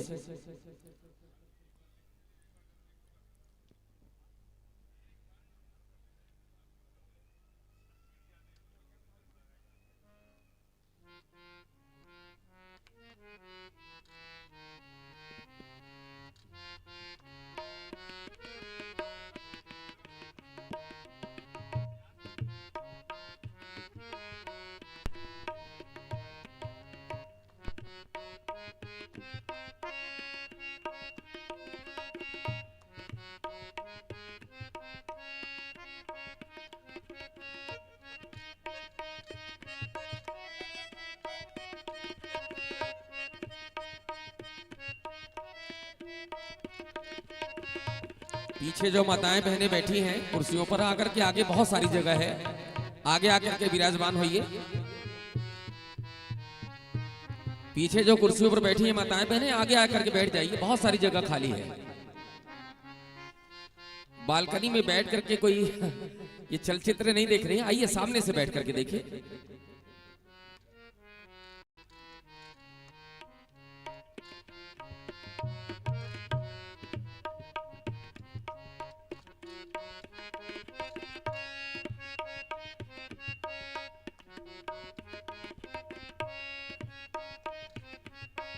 और हमारे आज के यजमान प्रदीप पटेल जी और निशा सिंह जी आज यहाँ मौजूद हैं और उनके करम तुलोधर ठाकर जी की आज पूजा की गई। हमारे तमाम संगीत के साथियों का सम्मान किया गया तिलक करके, तो उनका भी स्वागत अभिनंदन प्रदीप पटेल जी और निशा सिंह जी।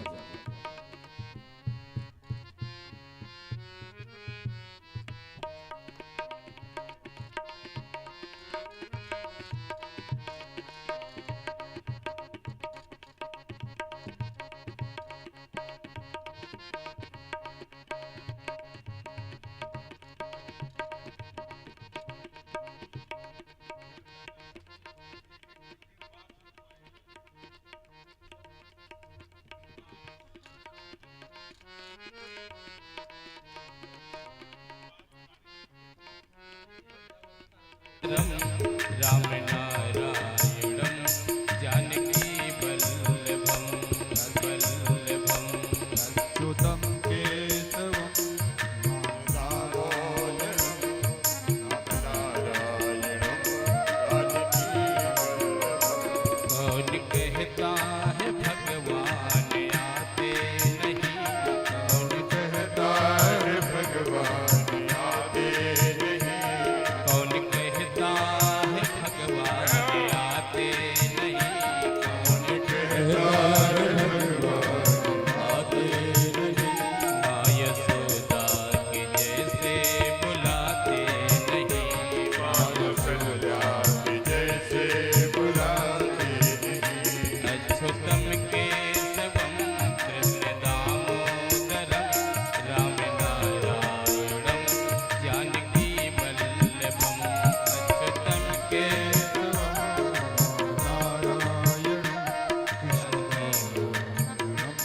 जानकी प्रेम से बोलिए भक्तवत्सल भगवान की।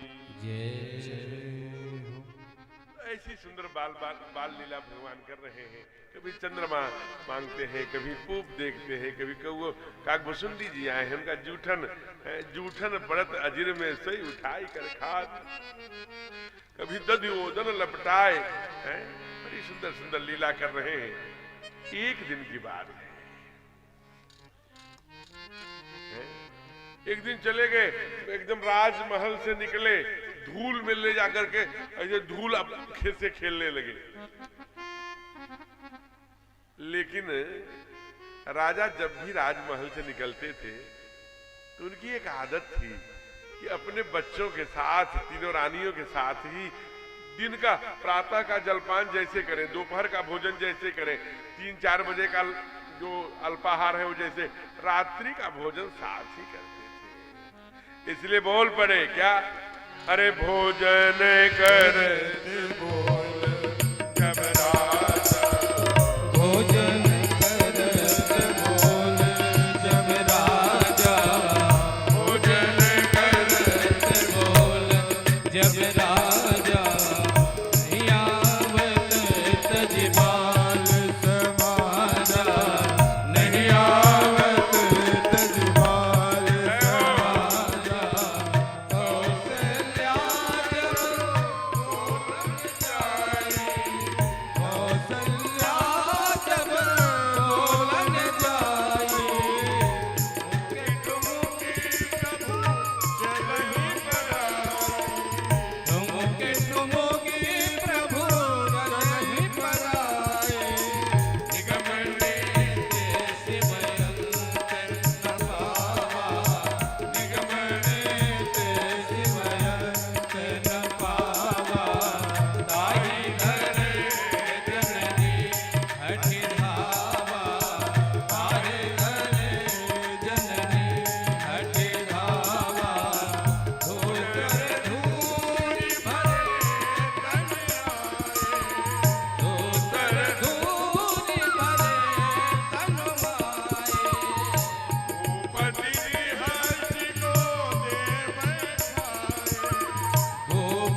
राजा, नहीं आवत तज बाल समाजा।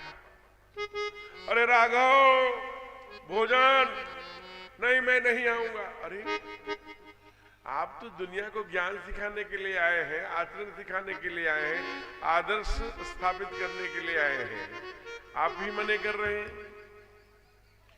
भगवान ने कहा नहीं, ये हमारे बाबूजी नहीं बुला रहे हैं, राजा बुला रहे। भोजन करत बोल जब राजा। राजा का प्रोटोकॉल बच्चे के लिए थोड़ी है। एक सामान्य सा बच्चा, कोई दरोगा साहब आ गए, 5-6 वर्ष, 4 वर्ष का, 5 वर्ष का बेटा, दरोगा आ जाए, कलेक्टर आ जाए, कप्तान आ जाए, उसे क्या पता कौन है? कोई राजा आ जाए। और दूसरा, बाल नहीं आवत तजी बाल समाजा। समाज है जो बाल समाज ही, समाज का देखिए भय।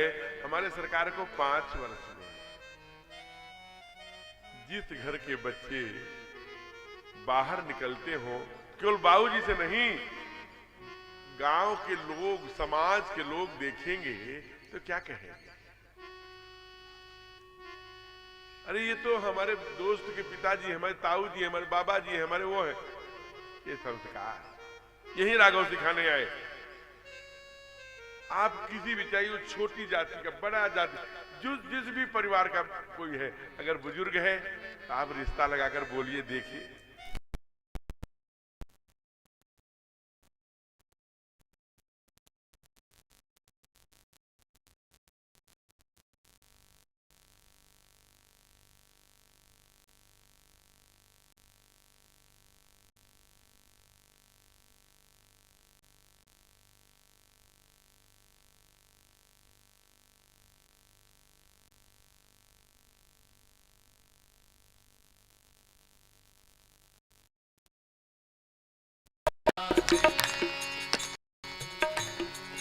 राधे राधे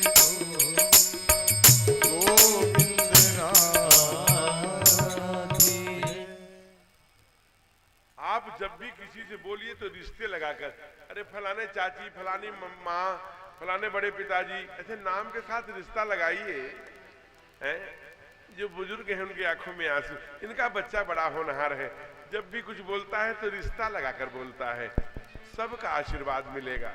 जब जहां बुजुर्गों का आशीर्वाद। आज उसी समाज की बात कर रहे हैं। उसके बाद धूल धूसर धूरी भरे तन छाए। कई बार माताएं डांटती हैं, अरे बच्चों धूल में मत जाइए, बीमारी हो जाएगी। अरे धूल में जाने से बीमारी नहीं होगी महाराज, बीमारी दूर हो जाएगी। एक बार आप धूल से बच्चों को, ये जो पुराने लोग बैठे हैं जिनकी उम्र 80 वर्ष, 90 वर्ष, 70 वर्ष है, इन लोगों ने धूल में खेला है। चंदन है इस देश की माटी, तपो भूमि हर ग्राम। और भगवान का रिश्ता धूल से बहुत है। आपको याद है अफगानिस्तान का पठान, उनका नाम था रस खान। एक बार एक दुकान पे गए पान वाले के, आए पान वाले भैया जरा एक पान देना। और जो ही पान खाने के लिए, हम लोग तो काशी वाले हैं, हम लोग तो पान के क्षेत्र के हैं, तो ऐसे मुंह से निकाला खाने, वैसे देखा कि एक कन्हैया की, गोविंद की है, हमारे गोपाल की, जो कह लीजिए जिस नाम से, भगवान कृष्ण की बड़ी सुंदर धूल में सनी हुई बंसी लिए। अरे ये कौन है? कहा हमारे भगवान है जिसे तुम अल्लाह अल्लाह कहते हो। ये कहाँ मिलेंगे? कहा ये वृंदावन में मिलेंगे। सीधे उस पान वाले की बात मानकर वृंदावन चले आए। अभी केवल 2 वर्ष भी नहीं बीते होंगे कि कभी आप जाएंगे ना वृंदावन की, जब 84 कोसी परिक्रमा करेंगे तो आपको वहीं पर बहुत छोटी सी कुटिया मिलेगी रसखान की। वहीं एक ठूठा सा कदम्ब का पेड़ है। एकाएक सुबह उठे तो देखते क्या है, धूल में वैसे घुघराले घुघराले बाल लिए, बंसी लिए, लार बहाते गोविंद खड़े हैं, कन्हैया खड़े हैं, कृष्ण खड़े हैं। रसखान ने लिख दिया क्या? अरे धूरी भरे अति शोभित श्याम तुलसी बनी चिर सुंदर चोटी धूल भरे अति शोभित श्याम जो कैसी बड़ी सिर सुंदर चोटी खेलत खात फिरै अगना पग पैजनी बाजत पीरी कसोटी खेलत खात फिरे अंगना पग पैजनी बाजत पीली कचोटी पाछवी कोरत खानी बिलोटत ताछवी को रस खान बिलोकत भारत काम कैलानी धीकोटी ताछवी को रस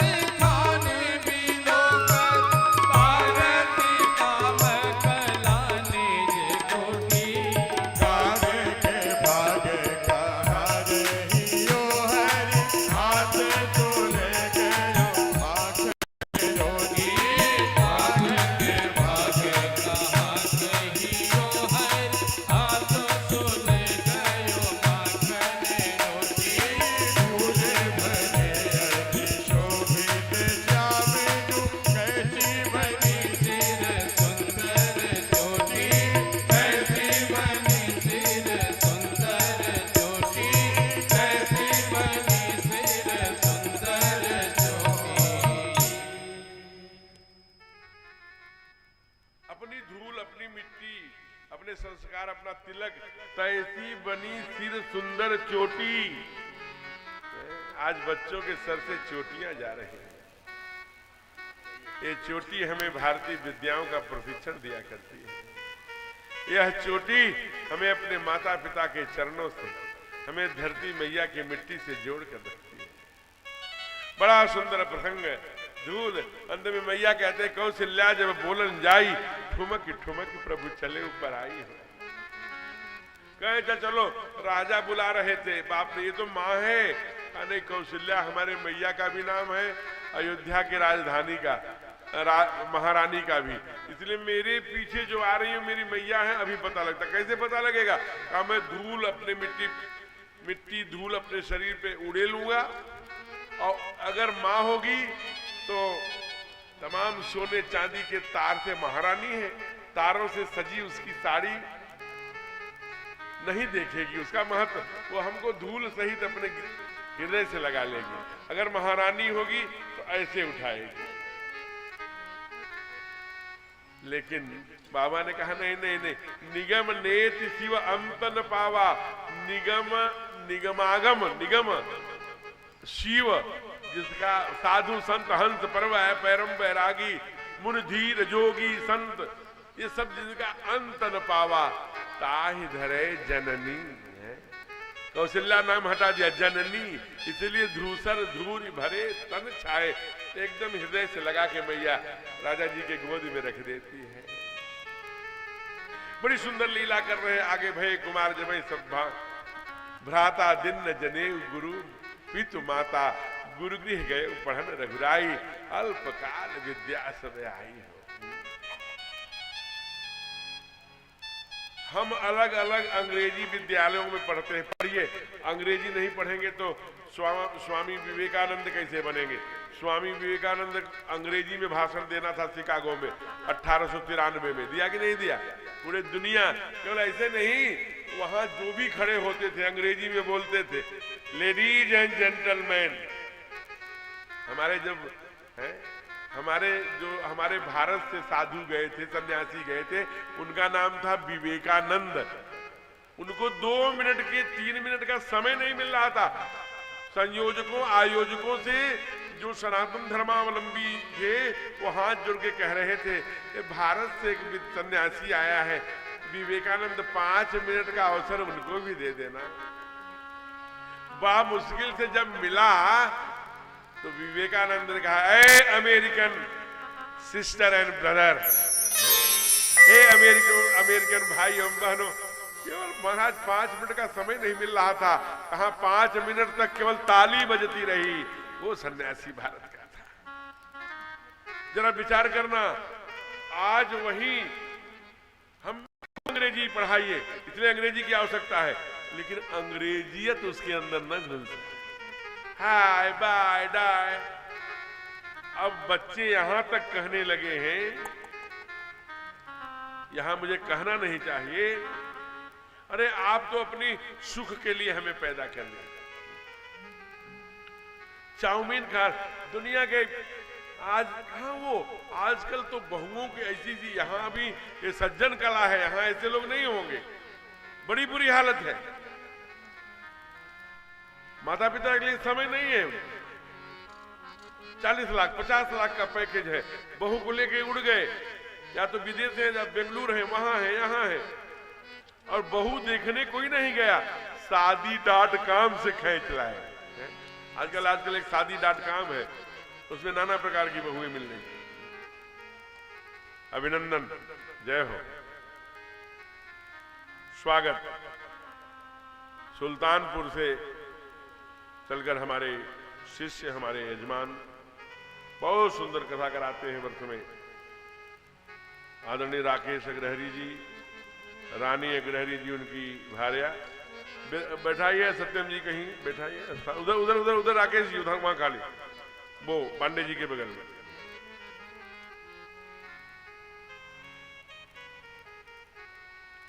जय, 300 किलोमीटर दूर है भगवान, मैंने कई बार मना किया है इनको, लेकिन अब ये,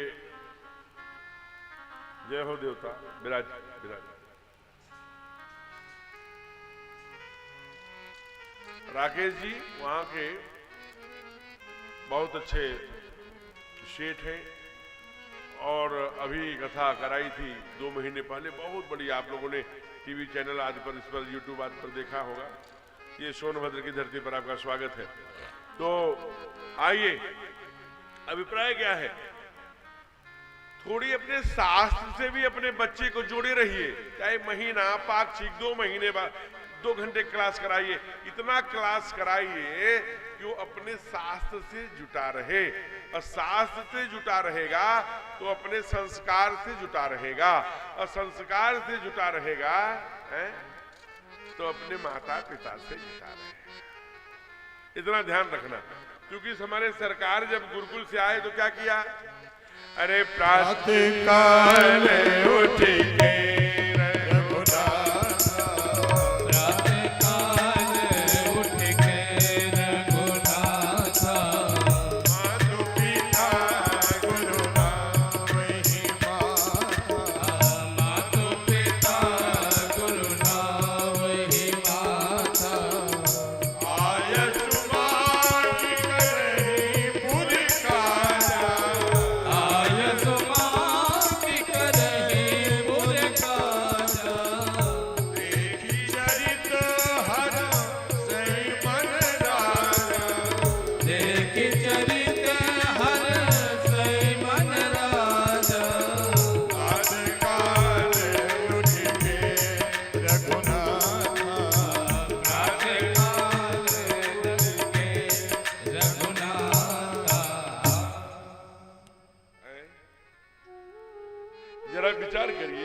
हमारे भगवान क्या करते, प्रात काल उठ के रघुनाथा, मातु पिता गुरु नावहि माथा, नावे हाथा नहीं माथा, लेट के प्रणाम करते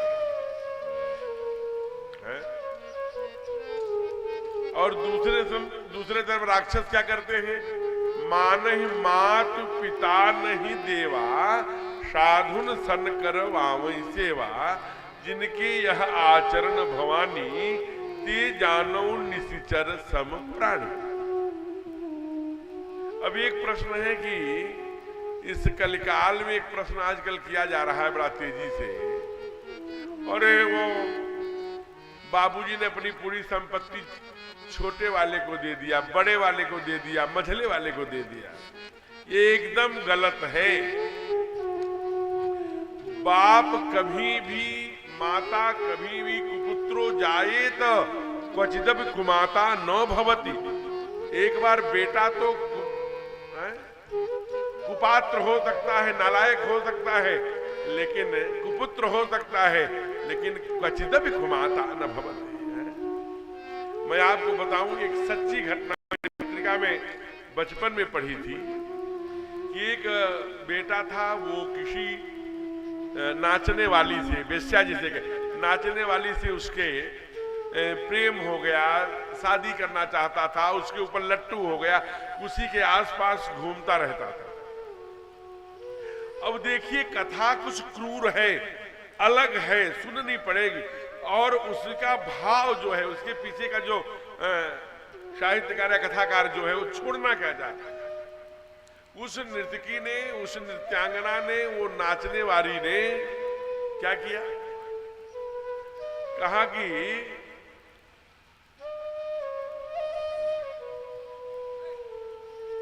आइए राकेश, आपके लिए व्यवस्था हो रही है, आ जाइए।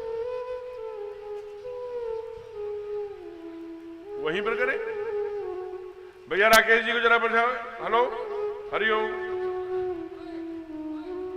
वहीं रखो, वहीं रखो, आइए। तो मैं निवेदन कर रहा था,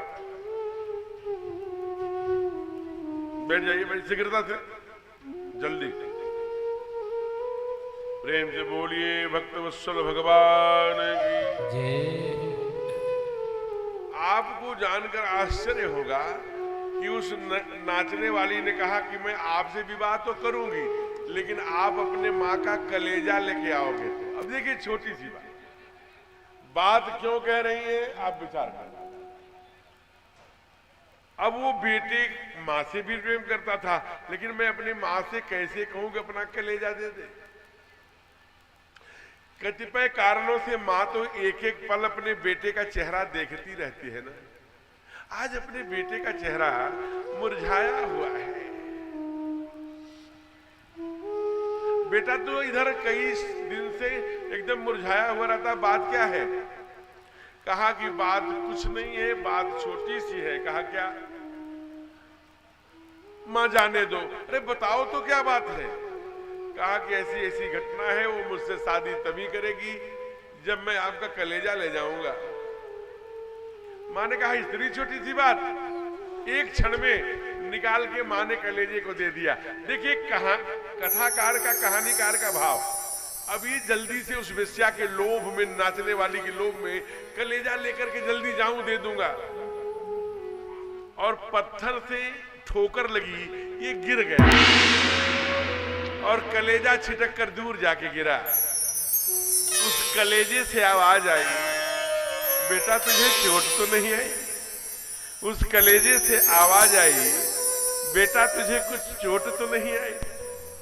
फिर किसी तरह से संभला और कलेजा लेके जब वो नाचने वाली के पास पहुंचा तो उसने एक वाक्य कहा, बड़ी तेज से हंसी और हंस से कही, अरे जा निठल्ले, जब तू अपने मां का नहीं हुआ तो मेरा क्या होगा? कहते हैं कि उसी समय दोनों आंखों को सूजा डाल करके उन्होंने फोड़ लिया। कहा मैं दुनिया देखूंगा नहीं तो आंखों का लोभ नहीं होगा, आकर्षण नहीं बनेगा। सूरदास बन गए जीवन भर और मां मां कह के पागल हो गए, भटकते रहते थे। एक बात सच्ची मैं आपको बताऊं, अगर आपके माता पिता जिंदा हैं तो समझ लेना ये साक्षात प्रभु की कृपा है। आपके घर में ही भगवान है, आपके लिए ही वो सब कुछ है। आप लाख 4-4 घंटे यहाँ बैठकर कथा सुन लेना, अगर आपके किसी दुष्कर्म से, आपके किसी प्रकार के कर्म से अगर माता पिता घर में आंसू बहा रहे हैं तो आपको कोई पुण्य नहीं मिलेगा। हमने देखा है, आप ये जान लीजिए, हम अपनी बात कहते हैं, हमें बहुत था कि मैं माँ का, पिता का सेवा करूंगा। एक दिन का सेवा का अवसर नहीं दिया, दोनों चले गए। फिर आप अगर प्लानिंग करके रखेंगे कि सेवा करेंगे, सेवा करेंगे, सेवा का मतलब केवल पैर दबाने से नहीं है। वो हमने अनेक अपने अपने मुंह से नहीं कहना चाहिए है? लेकिन ऐसा कोई दिन ये साक्षी है, मैं उनके साथ रहा हूं तो बिना उनके चरण दबाए विश्राम नहीं किया हूं। लेकिन सेवा का अवसर जब बेड पर नहीं हुए।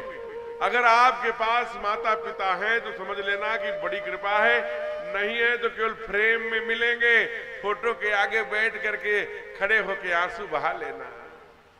हमने अपनी देखा है, जैसे मानो ये सज्जन कला है, ये चुर्क है और आगे कोई गांव होगा, वहां से कोई बच्चा काशी, रावसगंज, बड़े शहरों में जाके रहने लगता है। बाप बूढ़े माता पिता गांव में वो जो टूटी हुई चारपाई रहती है ओंचन वाली, उसी में बैठकर मैले कुचैले धोती पहनकर, फटी हुई बनियाइन पहन के उसी पर पड़े हैं। बड़ी बड़ी नसें निकल आई हैं, आंखों के नीचे गड्ढे हो गए हैं। समाचार मिलता है धान बोया गया है, गेहूं बोया गया है, चावल। जब फसल पक के तैयार होती है तब बाबू शहर से चलते हैं, क्या करने, बेचने के लिए आए और भुजाएं मोटी हो गई है, ऐसे थोड़ा उसे मोड़ देते हैं टी शर्ट को, आ जाते हैं। उनके साथ शहर के 2-4 आवारा भी आते हैं। और अगर बाप बूढ़ा कांपते हुए कहे अरे मेरा बाबू आ गया क्या, क्योंकि मंदिर मंदिर गुरुद्वारे गुरुद्वारे एक ही भीख मांगा है, एक लल्ला दे दो, एक लल्ला दे दो, वही लल्ला है। ऐसे गाल पकड़ता है, मैले हाथों से गाल पकड़ लिया, बेटा बेटा कहते हो। आपको पता है जो हमारे साथ लोग आए हैं कौन है? ये सब करोड़पति अरबपति परिवार के लोग हैं, बहुत बड़े धनी लोग हैं। इनके सामने आपने मेरी इंसल्ट करा दी। ये बेटा किससे कह रहा है? अपने बाप से। ये वही बाप लेटा है उस चारपाई पर, केवल 2 साल पहले जिसके बिना आज्ञा से घर में पत्ते नहीं हिलते थे, आज वो केवल शरीर से रुग्ण हो गया। ऑन द बेड है तो या बूढ़ा हो गया तो बेटा ये व्यवहार करता है। बाप को यहां चुभता है महाराज, जब कहता है चुप रहो। आपको मैंने अनेक बार कह दिया कि आपकी उम्र केवल राम राम कहने की है, हर बातों में टांग मत अड़ाया करो, कलेजा फट जाता है। उस फटे हुए कलेजे से एक आवाज आती है, विष्णु जी की पंक्तियां हैं, मुझे याद आ रही हैं। वो बाप बोलता है, बदलते दौर में, बदलते वक्त में, बदलते दौर में, बदलते परिवेश में एक ऐसा दौर आया है, हमी से दूर हो गया हमारा साया है। ये तो पिता की आत्मा हुआ करता है पुत्र। आज यही हमी से दूर हो गया हमारा साया है, आज वही मेरी बोलियों पे लगा रहा बंदिश, जिसको हमने बोलना सिखाया, जिसको मानी से पानी कहना बताया, वो कहता है चुप हो जाओ।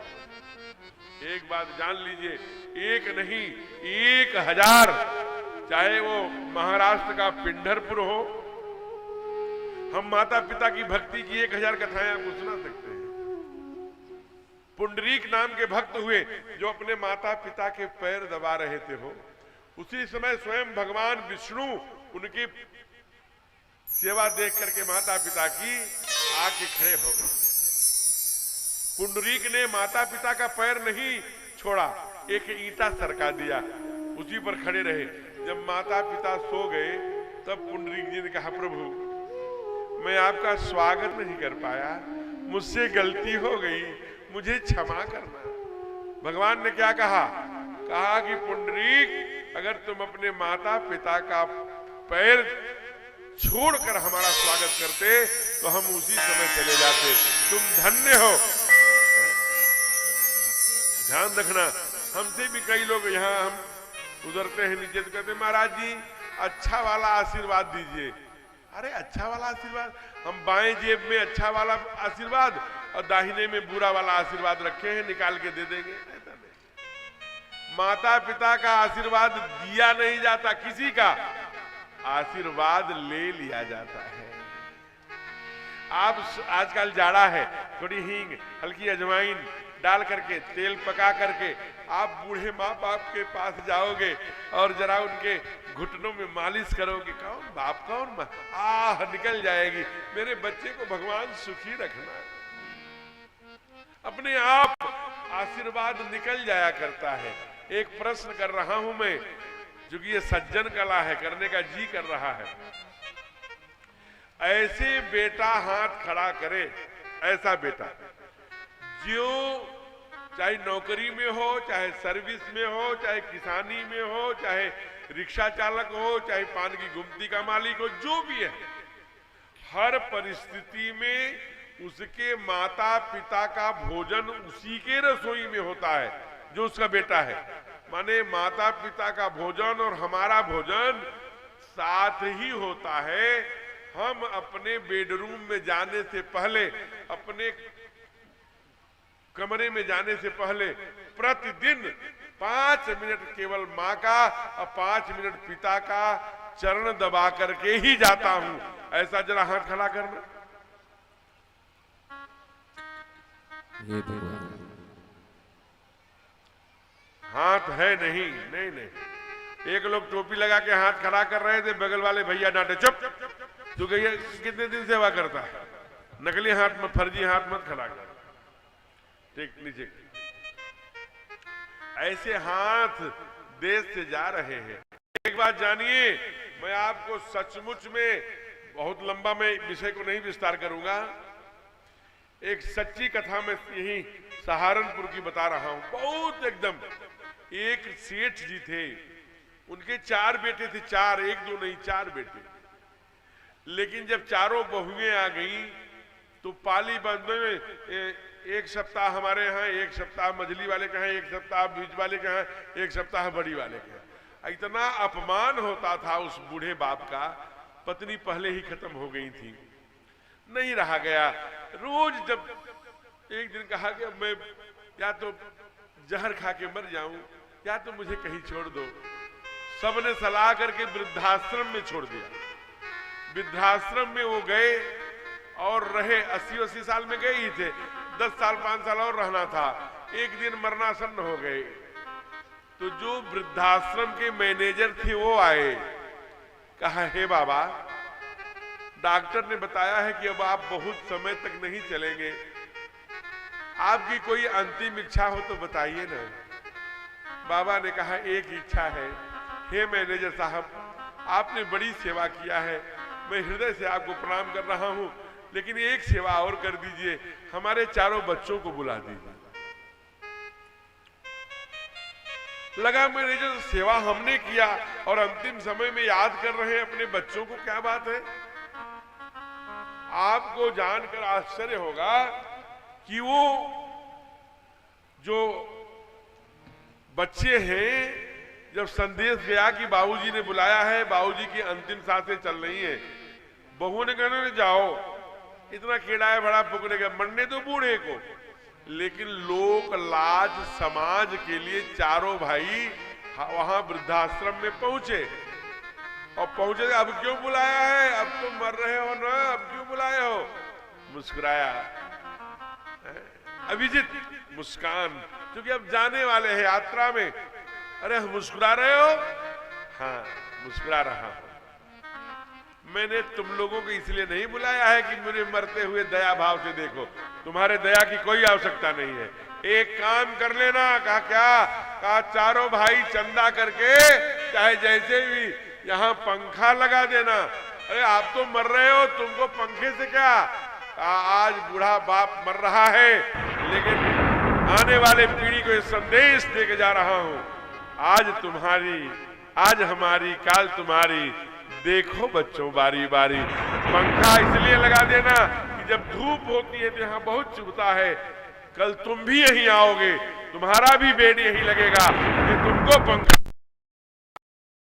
पंखा काम आएगा। आज नई पीढ़ी के जो बच्चे बैठे हैं, मैं व्यासपीठ से आज अपनी दक्षिणा मांग रहा हूं उन बच्चों से। हे बच्चों, हे बहनें जो नई युवा पीढ़ी के हैं, आप अपने बाप के साथ वही व्यवहार करना जो आपका बाप आपके बाबा के साथ कर रहा है, बस छोड़ना ना।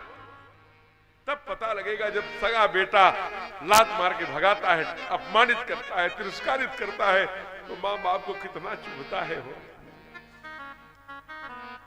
इसलिए हमारे यहां व्रत के संत कहते हैं, क्या कहते हैं? मंदिर में ना मिलेंगे, गुरुद्वारे ना मिलेंगे, मंदिर में ना मिलेंगे, गुरुद्वारे ना मिलेंगे, और तेरे ही घर में है तेरे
चंद्रमा का प्रतिनिधित्व, और पिता के चरणों में सूर्य का प्रतिनिधित्व, और गुरु के चरणों में बृहस्पति एवं शुक्र का है।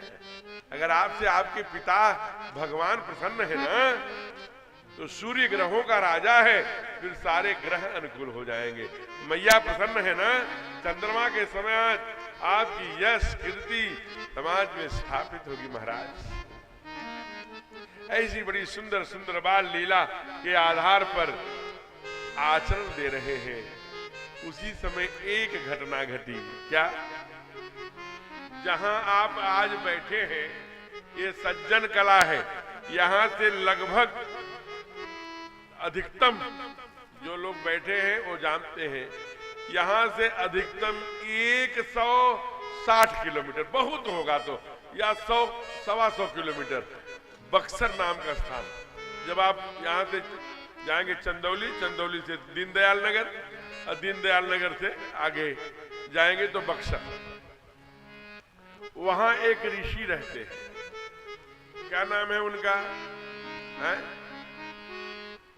उनके आश्रम का नाम है सिद्धवाड़ी। कौन से ऋषि हैं? विश्वामित्र महामुनि ज्ञानी।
विश्वामित्र महामुनि ज्ञानी बसहि विपिन सुभयाश्रम जानी। जह जप यज्ञ योग मुनि करही अति मारीच सुबाहु ही डरही।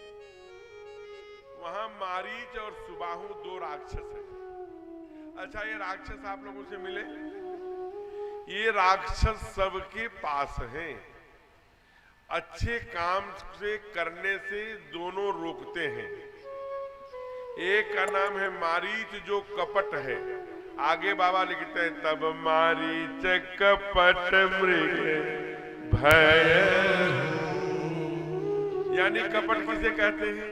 कपट उसे कहते हैं कि जो रहना वो दिखना नहीं और जो दिखना वो रहना नहीं। इसलिए ये कपटी है। और सुबाहु का है अहंकार है। जहां मैं बाहू अपने भुजाओं का अहंकार, अपने बल का अहंकार।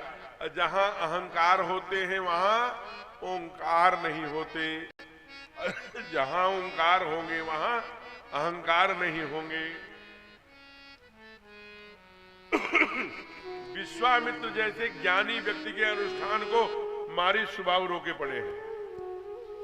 विश्वामित्र जी के पास इतनी क्षमता है कि एक ही बाण में सारे राक्षसों का वध कर सकते हैं। लेकिन जिस अनुष्ठान में वो बैठे हैं उसमें वो क्रोध नहीं कर सकते।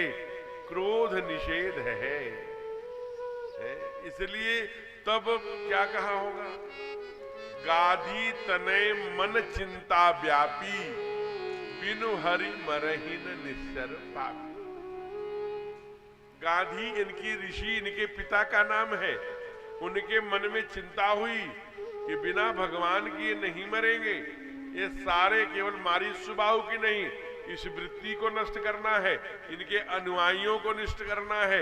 इनकी विद्याएं, विद्या अपर विद्या दो, जो इनकी विद्याओं को बढ़ाने में काम ताड़का जैसी राक्षसियां कर रही हैं, सबका नाश करना पड़ेगा।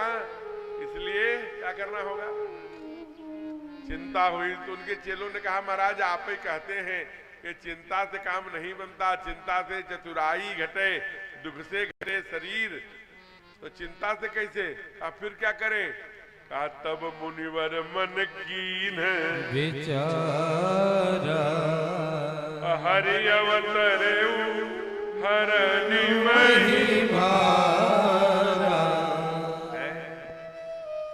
जब चिंतन ध्यान देना, समाधान चिंता से नहीं, समाधान चिंतन से मिला करता है। जो ही विश्वामित्र जी ने चिंतन किया समाधान मिल गया। हरि अवतरे हरनि महिमा। अरे श्री अवध में, अयोध्या धाम में, सरजू नदी के किनारे पर चक्रवर्ती दशरथ के आंगन में भगवान आए हैं।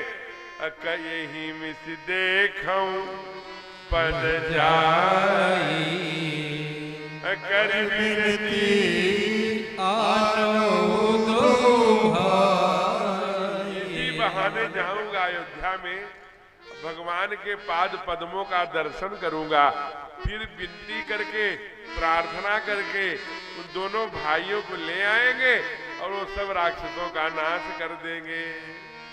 तो भक्तों ने प्रश्न किया, हे गुरुदेव, आप जाएंगे तो मुखमंडल का दर्शन नहीं करेंगे, जटाओं जटा मुकुट अरु बाह विशाला लंबी लंबी भुजाओं का दर्शन नहीं करेंगे, जटा मुकुट का दर्शन नहीं करेंगे, केवल पाद पद्मों का दर्शन करेंगे?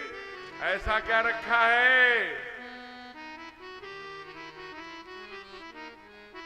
गुरुदेव ने कहा कि एक बात बताऊं, मैं चाहता तो ये भी कर सकता, यही मिस देखो रघुराई कर विनती आनो दो भाई। ये नहीं कहा, क्या कहा? यही मिस देखो पद जाई। तुम नहीं जानोगे, हमारे सरकार के ना पैरों में, पाद पद्मों में ही दुनिया की चाबी और दुनिया के समस्याओं का समाधान, दुनिया की पुण्याई, दुनिया का अध्यात्म, दुनिया की भक्ति, दुनिया का ऐश्वर्य, दुनिया का संपूर्ण वैभव किसके है? कहा पाद पद्मों में।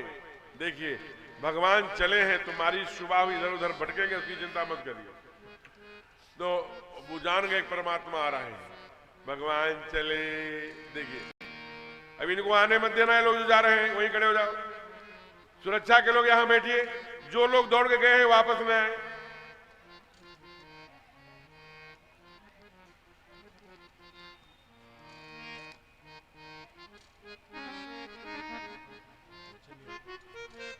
आइए बड़े भाव से, भगवान विश्वामित्र जी कह रहे हैं क्या? है करामात क्या उनके चरणों की रज में, है करामात क्या उनके चरणों की रज में, जाकर के गौतम की नारी से पूछो,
दो फूक खाली करें।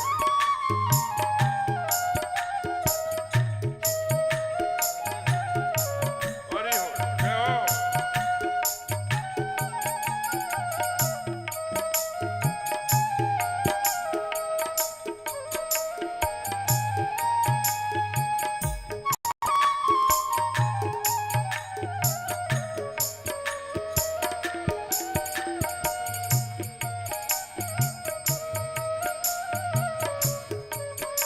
बैठ जाइए भैया, बैठो बैठो बैठो।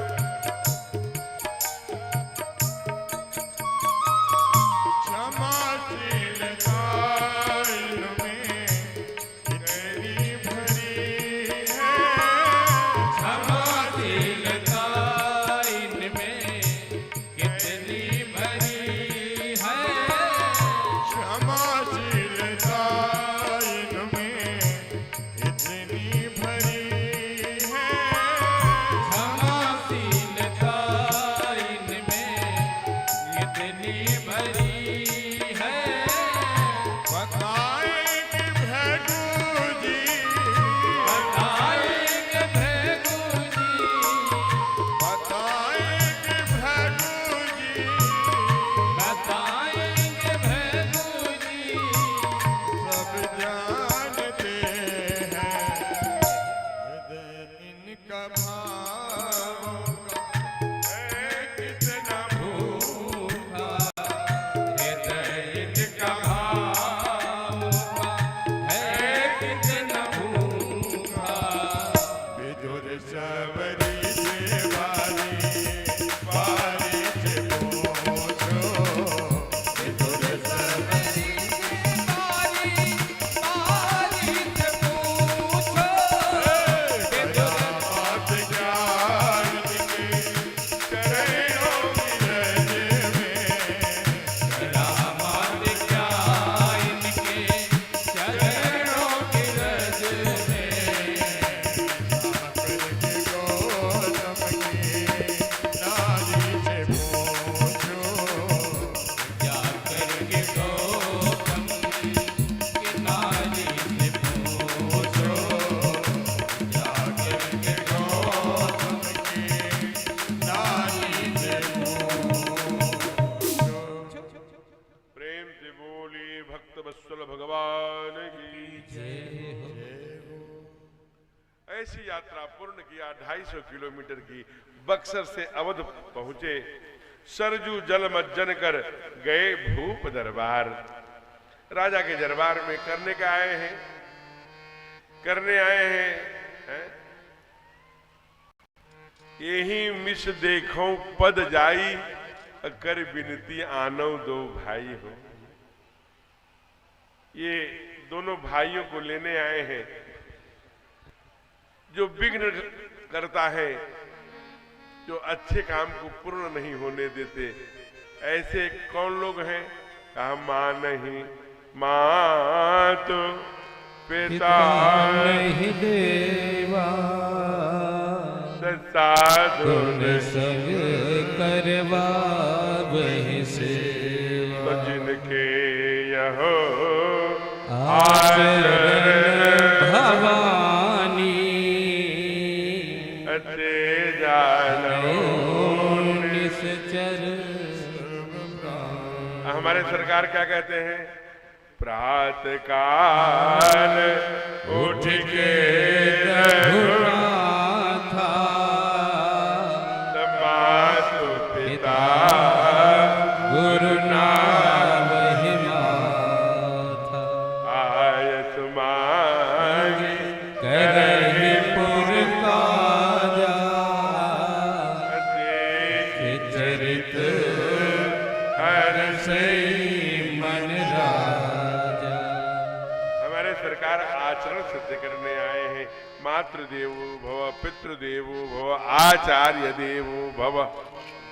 ऐसी सारी आसुरी शक्तियों का नाश, परित्राणाय साधूनाम विनाशाय दुष्कृताम धर्म स्थापनार्थाय संभवामि युगे।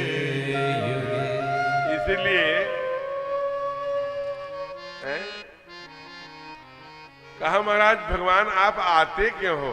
कहा दुष्टों का नाश करने, सज्जनों की रक्षा करने और धर्म की स्थापना करने आते हैं। कहा बहुत बढ़िया करते हैं, तो जो आप काम करने आते हैं वो हम भी करेंगे तो क्या होगा? तो कहा मुख में हो राम नाम, राम सेवा हाथ में। तो मुख में हो राम नाम, राम सेवा हाथ में, और तू अकेला नहीं प्यारे राम तेरे साथ। तब सरकार स्वयं आपके साथ में हो जाएंगे। इसलिए कहा क्यों? कहा कि विप्रधेनु सुर संत हित लिंद मनुष्य करें सदा सज्जन कर सेवा। इसीलिए गांव का नाम सहिजन कला नहीं, सज्जन कला है। यहाँ सज्जन लोग निवास करते रहते हैं, इसलिए सज्जन कला है। अब भ्रम तो हो के सहिजन बन गया होगा। सहिजन मुनगा को कहते हैं, मुनगा का नाम थोड़ी, मुनगा का बने यहाँ थोड़ी लगे सहिजन कला। सज्जन कला है, यहाँ सज्जन लोग रहते हैं। तभी तो देखिए अबाल वृद्ध नर नारी कहीं तिल रखने की जगह नहीं है महाराज। ये ऐसा क्यों? कई जन्मों से सज्जन की जो अंतः है कोशिका में संग्रहित है, वही सज्जन जन्म जन्म मुनि जतन, तो कई जन्मों की पुण्याई के कारण यह अवसर प्राप्त हुआ है। यह कथा ठीक 3 बजे से 6:30 बजे तक चलती है, लेकिन आज मैंने इसे थोड़ा 15 मिनट आपको विलंब हुआ है, तो कुछ लोग आते गए करते गए। मैं बहुत हर्ष के साथ कह रहा हूं कि आज मेरे सुल्तानपुर की कथा समिति, सुल्तानपुर में ही दोस्तपुर की कथा समिति आई है। अभी बहुत बड़ी कथा आदरणीय राकेश जी ने कराई। आज यहाँ सपत्नी को उपस्थित हैं, आदरणीय रानी बहन जी भी हैं। मैं व्यासपीठ से दोनों का अभिनंदन करता हूँ। जो सुल्तानपुर से आए हैं, जो लखनऊ से आए हैं, कल लखनऊ के लोग आए थे, मैं उनका भी आज अपने बैनी कथा बहुत शानदार। जब जब बैनी की याद आती है न आदरणीय हमारे बहुत, आप अमरेश जी से परिचित हैं, जो पूर्व में श्रीमान अमरेश जी इधर बैठे हैं, यहाँ के जिला पंचायत अध्यक्ष रहे हैं, हमारे बड़े लाडले हैं। वहाँ की जो कतरा कलौजी है सरकार, ओहो क्या बताऊं भैसर अरविंद जी, वहाँ की मैंने वर्णन आप नहीं। तो वहाँ बैनी कथा के जो हमारे पदाधिकारी हैं आए हैं, आदरणीय दिलीप जी जो मेरे ही नाम के स्वनाम धन्य हैं, हमारे ऊपर बड़े आपका लाड रहता है, स्नेह रहता है। और अपने अध्यक्ष जी जो अल्पसंख्यक मोर्चा के अध्यक्ष है जिले के, भाई साहब आप पधारे हैं। अरविंद जी भाई साहब बड़ी बड़ी कथा कराई आपने अपने गांव में। तो ऐसे सभी लोग आज मैं पाकर के धन्यता का अनुभव कर रहा हूं। सभी का स्वागत करता हूं, अभिनंदन करता हूं।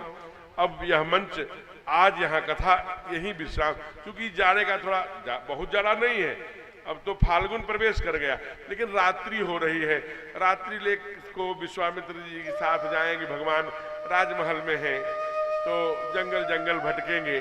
तो आज भर राजमहल में रहने दीजिए, कल यहाँ से निकलेंगे, तारका को मारेंगे, अहिल्या को तारेंगे, फुलवारी में मैया का दर्शन करेंगे, राजाओं के सामने, कल लक्ष्मण जी परशुराम के सामने, जनक के सामने भड़केंगे, और क्या सुंदर भगवान के द्वारा धनुष भंग होगा। कल बहुत सुंदर भगवान के धनुष भंग, धनुष यज्ञ की कथा है, कल बहुत सुंदर विवाह की कथा है। सभी माताओं से आग्रह है कि आप बढ़िया तैयारी करके घराती बन के आइए, और हमारे जितने पुरुष वर्ग हैं ये सब बढ़िया तैयारी करके बराती बन के आएंगे। आज इतना ही, आगे का दर्शन कल।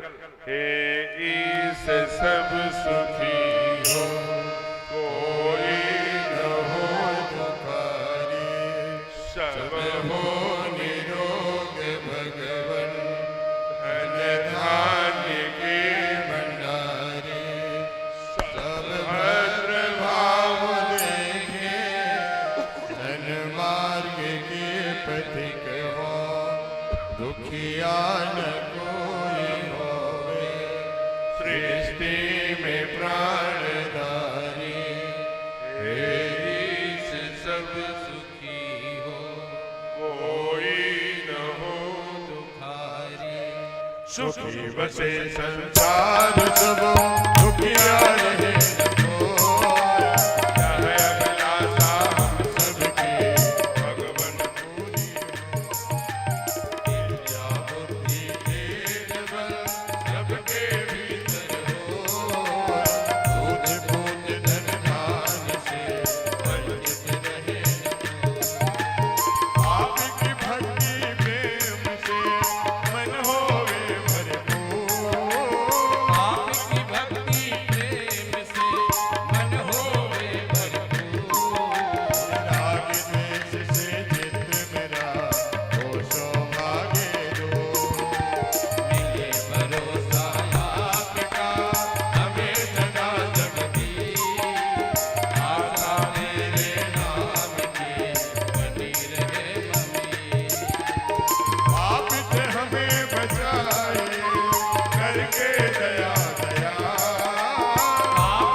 हरे पवन तन संकट हरन मंगल मूर्ति रूप राम लखन सीता सहित बसहु सुरभू बार बार बर मांग हर्ष देव श्री सरोज पायनी भगत सदा सत्संग सियावर रामचंद्र की जय। आज यहाँ कथा विश्राम ले रही है। कल भगवान का विवाह है और बेटी की विदाई वापसी तक होगी, चूंकि उसके बाद केवल कल के बाद 2 दिन और कथा बचेगी और 2 दिन में पूरा वनवास, भरत चरित्र, फिर शिवरी मैया, उधर सीताहरण, फिर राम रावण युद्ध, सुंदरकांड की कथा, ये सब करते हुए राज्याभिषेक की कथा करनी है। इसलिए थोड़ा समय और देना पड़ेगा और मैं आप सभी के चरणों में इसलिए प्रणाम कर रहा हूं। आप प्रणाम योग्य हैं। क्यों हैं? एक तो सज्जन कला के हैं, दूसरे आप 2 बजे से 7 बज गया, 7 बजने में केवल 5 मिनट बाकी है, माने 3, 4, 5, 6, 7, 5 घंटे पिलोती मार के बैठे हैं। आज मैंने एक बार बीच में खड़ा भी नहीं किया, इसलिए जोरदार सज्जन कला के श्रोताओं के लिए, क्योंकि ये प्रणाम योग्य है।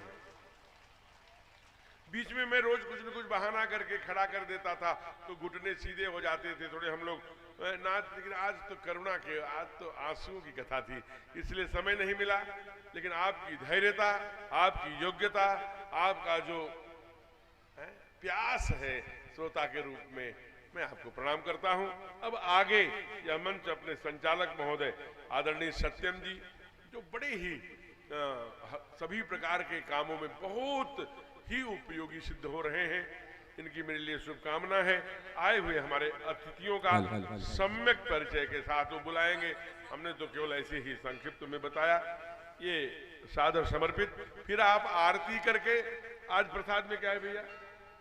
महाराज जी कल जन्म था तो हमने वो सठौरा बनवाया था, आज मूंग का हलवा बना है। ओहो, माने आप सोचिए कल यहाँ जब सठौरा की पंक्तियां लगी, उसमें काजू किशमिश देख करके हमें लगे कब आरती हो, कब मैं सठौरा खाऊं। आज बता रहे हैं कि मूंग का हलवा है। हमने कहा कि भैया किसमें बनाया होगा? महाराज जी पूरा देसी घी में। देसी घी में है ना? आप उससे कहिए देसी घी में है। देसी घी में, कल भी सठौरा भी देसी घी में, आज भी। एक अंगुल ऊपर तक एकदम देसी घी तैरता हुआ गरम गरम। ओहो, मूंग का हलवा आपको मिलने वाला है, उसका आनंद बरसेगा।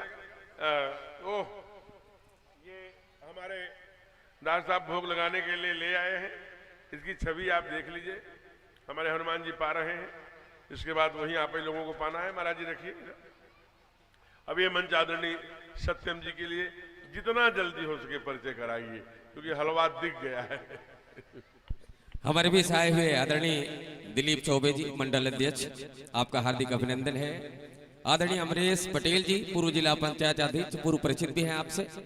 और हमारे बीच अमलेश खाम्बे जी, जिला अध्यक्ष अल्पसंख्यक मोर्चा, और अरविंद तिवारी जी, धनंजय जुबी जी, आप सबसे गुजारिश है कृपया मंच पर आकर के ठाकुर जी का आशीर्वाद प्राप्त करें और हमारे आदरणीय परम पूज्य महाराज जी का सानिध्य भी।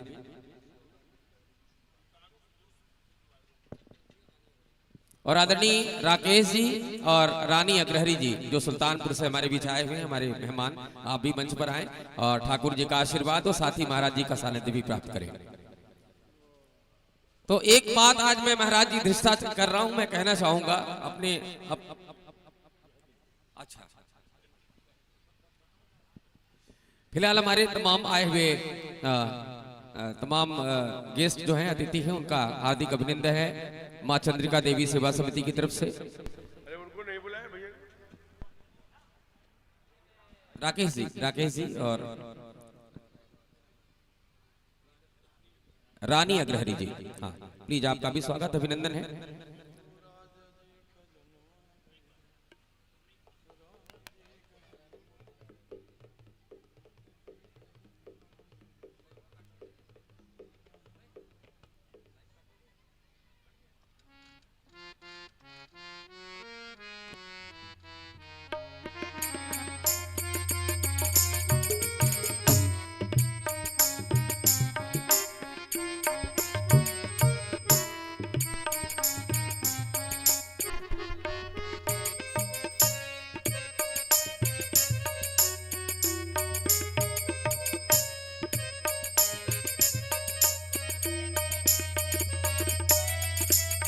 तबले का बेस पकड़ रहा है।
हरि ओम ज्वालामालिन्ये नमः। सर्वोपचारार्थे गन्धाक्षतकुसुमानि समर्पयामि। ओम चन्द्रमामणि सूर्यादगचो सूर्यो वजायत श्रोत्राभ्यायुष प्राणिषो मुखादग्निरजायतो। और सीताराम जी की आरती उतारो है। सारे लोग खड़े हो जाइए और अपने आए हुए अतिथियों से आग्रह करेंगे कि आप सब आरती में सम्मिलित हो। सीताराम जी की आरती दो थालियां आगे, बहुत भीड़ मत लगाइए।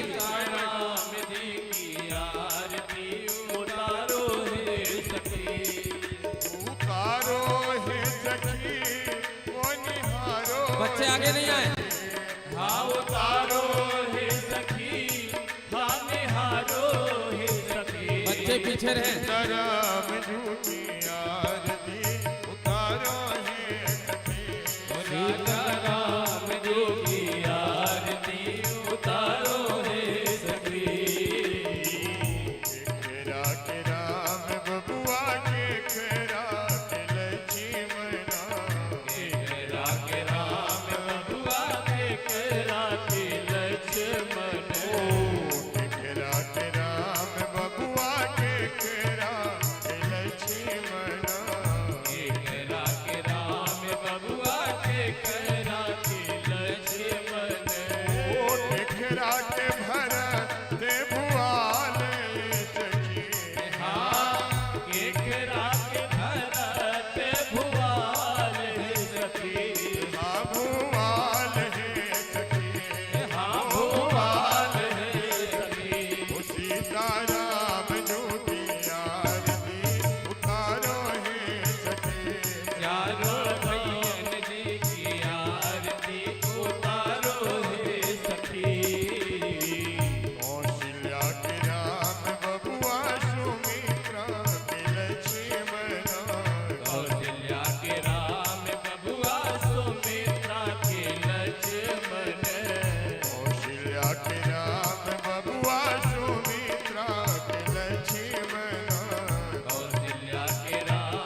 कई के भरत भूमि